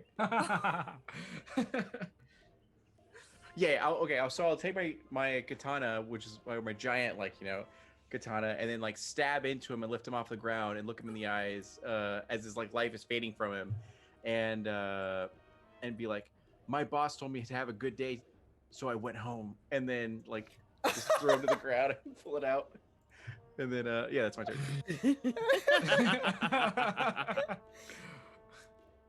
That's so funny. Yeah, so you like bring him up and then tell him, and he's just like, he looks very confused. He looks at you like as he's and he's like very confused about what you're saying to him, and then the confusion just leaves his eyes, and and then you slide your sword out and he falls to the ground. Dead. Perfect. Is that your turn, or did you have anything I else? do have movement, so I'm gonna go ahead and move right next to the closest enemy. Yeah. Okay, so these two that are fighting each other. Correct. Yeah. You do know that this one is currently charmed, and is finding their friend. They're fighting each other. They're having, a little fight. Perfect. Okay, so you moved over to them. Okay. Right. Yeah. Okay, Doc, it is your turn. Sick.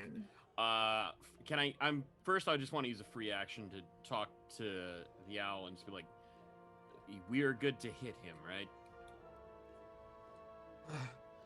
Yeah, hit him. Good. Hit him hard. Don't kill him. Oh. I will do my best. And using my fly, I'm gonna try and zip over, just to like, because I don't want to be within range of him to hit me. I'm a little cream puff.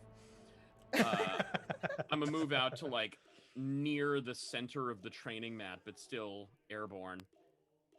Okay. So you're gonna. So you're not going over to where they were going. You're going over here. Yeah, just so I can. Oh, this one. Yeah. And okay, so you're flying up. So you're gonna be flying.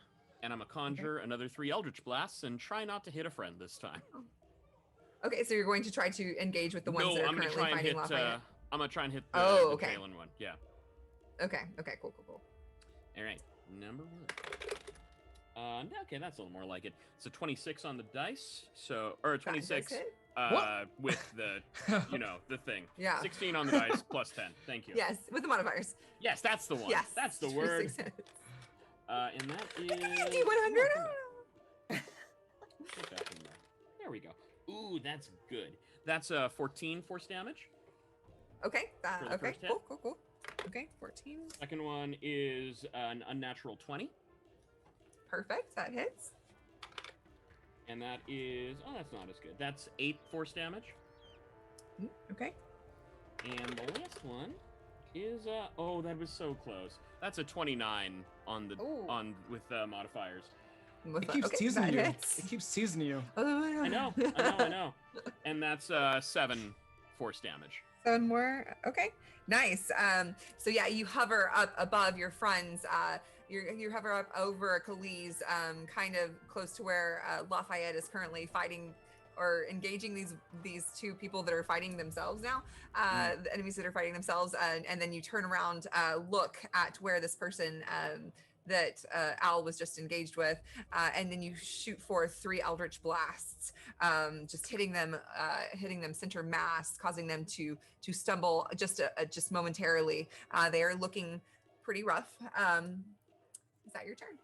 I believe that is. I don't think I got a bonus, so we'll keep it there. We've got another raid. Thank you, raiders. Who did we get? We got Stella Stella. Luna. Stella, what's up? You're amazing, Stella. You're amazing. Thank you. Thank you so much for raiding, Stella Luna. Yes. Cool. Okay. So Doc, that was your turn. Okay. And we are currently raising money for St. Jude Children's Hospital. If you would like to donate. There's a link below. Yes, we have met our goal, but we have a stretch goal of 700, and if we get that, then we're doing another giveaway. So donate below. Okay, so it's their turn. So this one is going to come running up at you, and they currently have blood from the Eldritch Blast has gone in their eyes a little bit, and they're like rubbing their eyes, and they're coming up to hit you. They are going to. Let's see.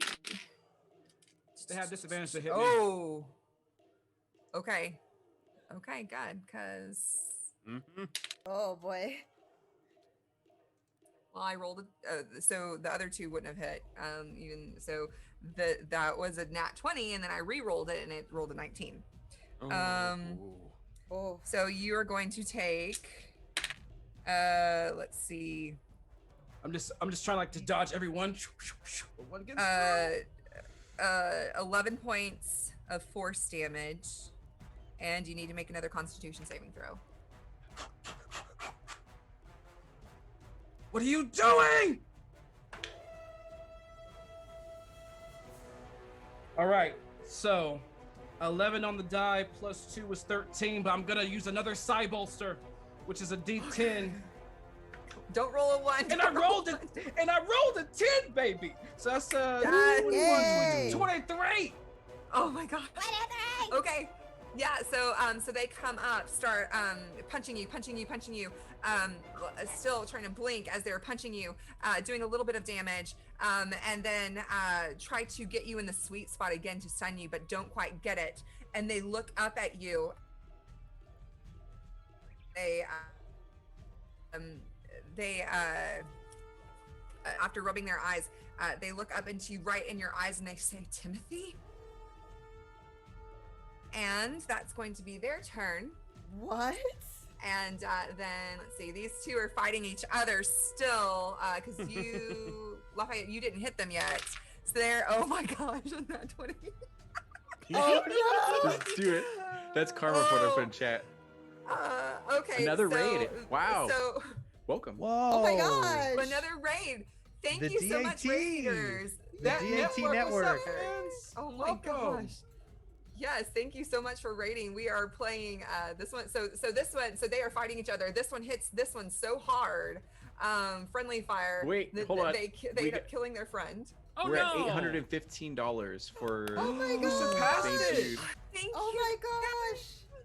So everyone who's in the chat, just enter the word Lotus, and you will be eligible for a giveaway as long as you stay in the chat until the end of the session today, and you could win a special custom giveaway or custom creation from Dragon Rock RPG Design. You could win yourself a custom subclass, monster, race, or a series of magical items. So enter the word Lotus in the chat to be eligible to win. Great. And going back to the game, that enemy hit their friend, right? Yes. Okay. I have Sentinel, so when they attacked, I get a free attack against them. Nice. Yes. Okay, hopefully it works. Oh, I don't think so. 13 versus AC. Probably not. Okay. 13. No, 13 does not Okay, hit. okay. You're good then. Okay. So these two are fighting each other.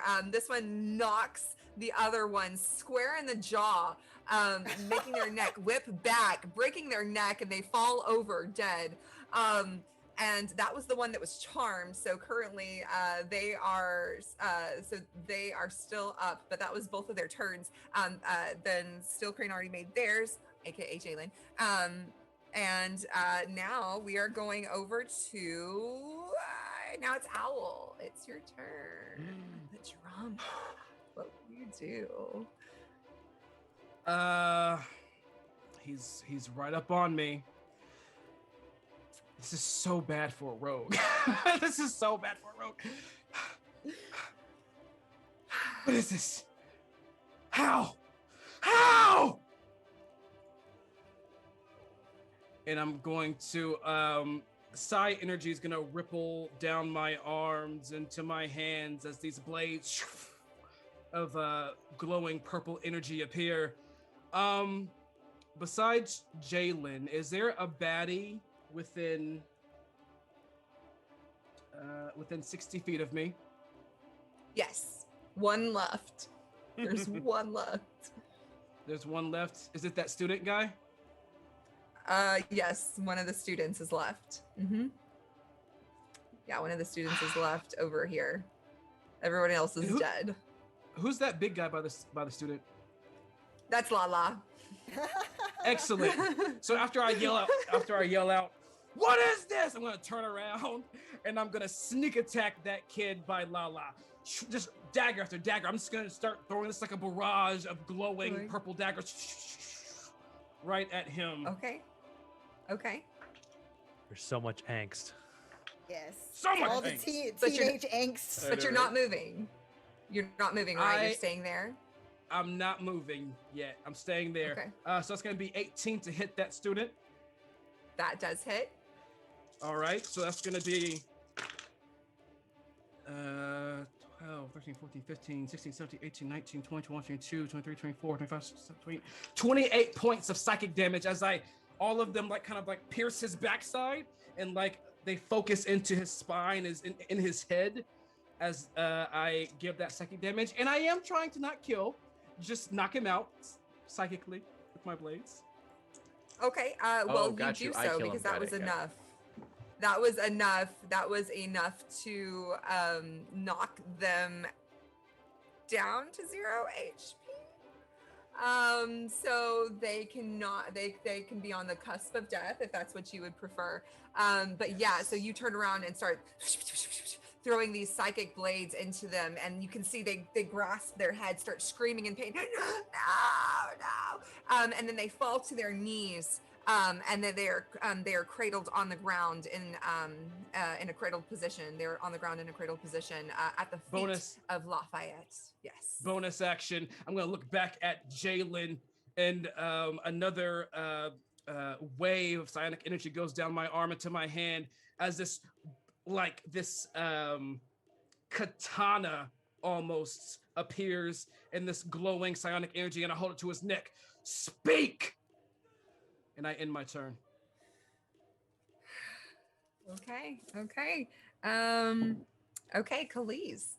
Kaliz smirks wildly watching the owl do this, and points their blade at the person standing in front of the owl because they do not know them, and just mentally goes, "Fair game."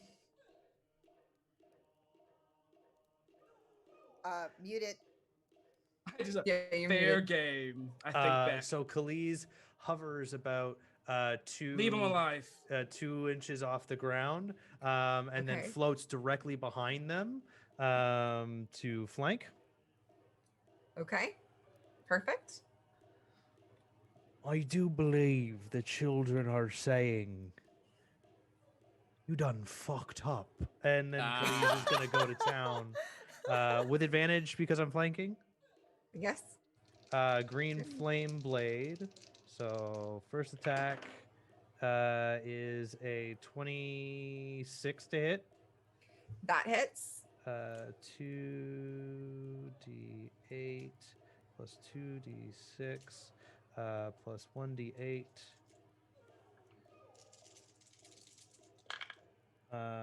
Okay, so that is 10, 15, 25, 30, 38, 43 points of damage. Oh my gosh. Okay. How do they Okay. look? Barely alive. Barely alive. I will then Yep. take the He's staggering on his feet. I will then take the butt of my rapier and smash it on the base of the skull, gosh. knocking him Okay. unconscious but not dead. Okay. Yeah, it'll probably be enough damage to do so. Natural 20. Oh no. Oh no! Oh Welp. no! They're. How many times can you do your speak with death?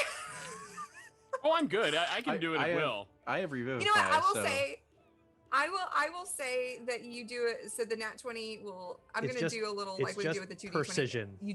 You do it so precisely that you do it in such a manner that gets them almost monk-like. It gets them in the sweet spot that completely renders them unconscious without doing too much damage to kill them. Kaliz will look down at the Catch 'em. body, look at the owl, and say, "Sentiment is a thing you best leave for Uh-oh. later." I'm going to do it. And then Kaliz is going to mentally send out to everyone, "We need to get to the dojo. Move fast now." And we will start flying towards the stairs that go back over into the back. Okay. So you're going to start flying up there? Mhm. Okay. Okay. So Kaliz is going to start flying over, I'll say, what's your About movement? there. Yeah. Yep. Okay. Ah! I put you on top there. Sorry. It's okay. Works for Okay. me. Okay. That's your turn. So you guys are currently out of combat down here. This one is unconscious. Jalen is also unconscious. So what would everyone like to do? Kaliz is starting to run back there.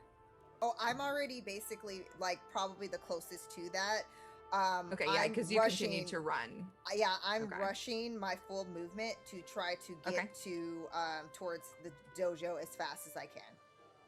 Okay. Okay, perfect. I'm gonna follow. I'm following Zin. I'm flying behind. Okay, so you're going to start flying back over there. Okay. Oh, now you're up there. Cool, you're flying now. Hooray! Congratulations.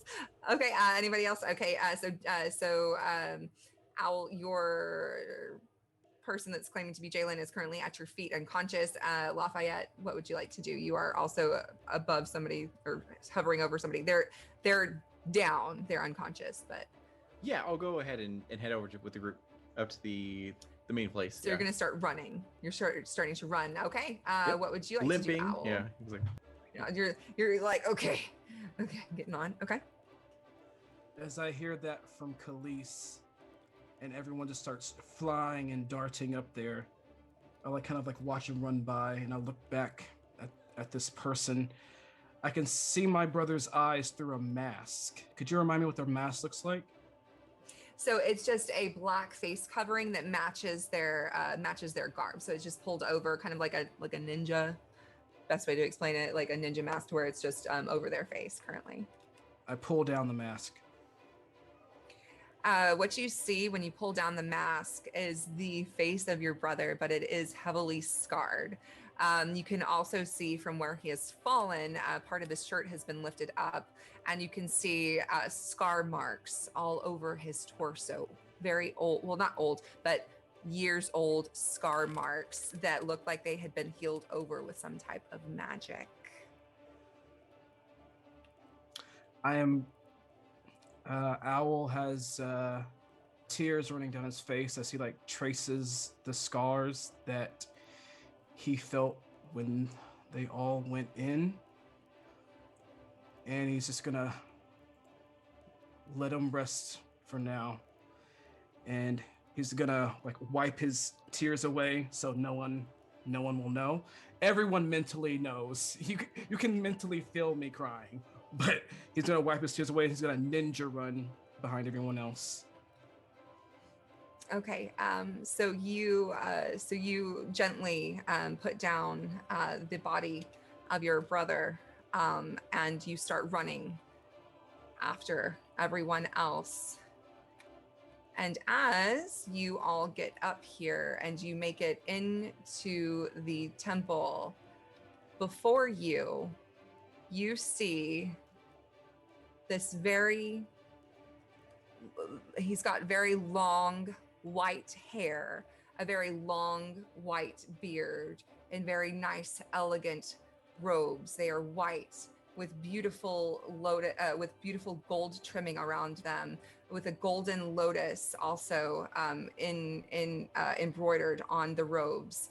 And as you all go into the gate, from behind, you see all of a sudden blood starts spilling down as he's looking out on y'all. As y'all walk into the gates, you see blood start spilling down his neck onto his white robes, and he drops to the ground. And behind him, you see Zen standing there with the tome. Thank you, friends.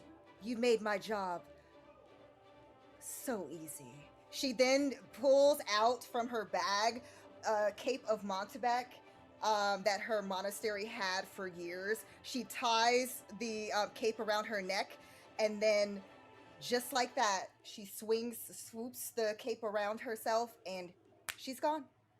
Does anyone have counterspell? It is an item. It is an item. That you cannot it's like you're casting Dimension Door, but you don't. I cannot counterspell that. Anyone see that coming? Zen is gone with the tome. Bakme is dead, but the tome is gone. And you all are left there on the island alone. And that is where we are going to end our tale. Thank you all so much for coming and watching this and enjoying this story. Thank you all who donated to St. Jude Children's Hospital. We appreciate the love. We thank you all for everybody, the subs. Thank you so much for showing love with the subs and the bits and the donations for St. Jude Children's Hospital. The players for Utahime holding on to the secret that nobody knew was going. My name is April Hill. You can find I am the dungeon master for this adventure. You can find me at stiletto_assassin here on Twitch, as well as on Instagram and stiletto DM on Twitter. Let's give a round of applause to our players. You guys did a wonderful job, and we will introduce Utahime. Why don't you take it away? Much deserved. I felt it was only fair since a certain captain also did that a while back. Oh, I can't even believe you. Red just for you. All right, thank you guys so much. Oh my gosh, I am overwhelmed right now by the fact that you guys literally smashed the goal. Thank you so much for all of the subs and the donations. You guys are amazing. I'm Utahime. You can find me at Utahime Cosplay on Facebook, Instagram, and Twitch, and then Brianna DeCoster on Twitter. You can catch me and DeAngelo on A Song in the Heart on Gilding Light on Friday at 1 p.m. Pacific time. I think that's the one thing that's coming up. Am I missing anything else? I think that's that's the next thing for me right now.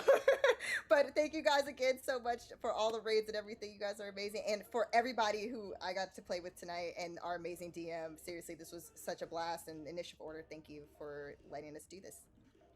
And we do have Alien, the second episode of Alien, yes. all new series. I knew I was tomorrow. forgetting something. Yes, it's called Delta Squadron Operation Lockdown. So second episode, it's 5 p.m.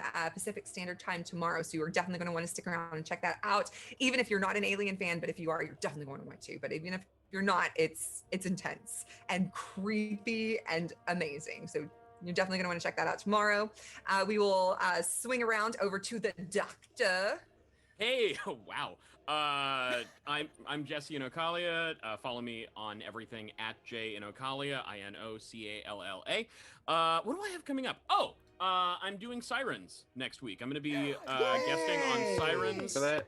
for Next Friday. next Friday for Apotheosis Studios. A brand new character that I've rolled up for it. I could not stop giggling when I started coming up with the concept, so he's going to be a lot of fun.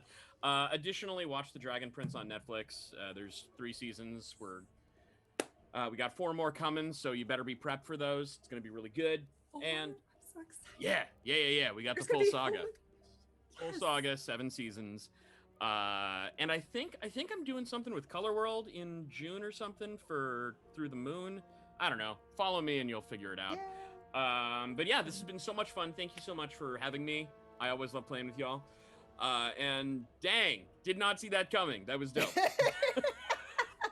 That's what we were hoping. I'm so excited. Okay, Kaliz.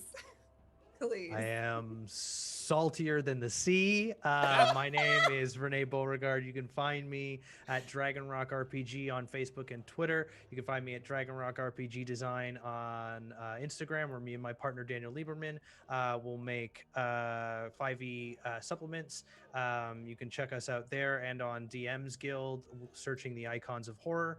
Make sure you enter the word Lotus in chat so that you can enter for your chance to win a custom design made for you by us.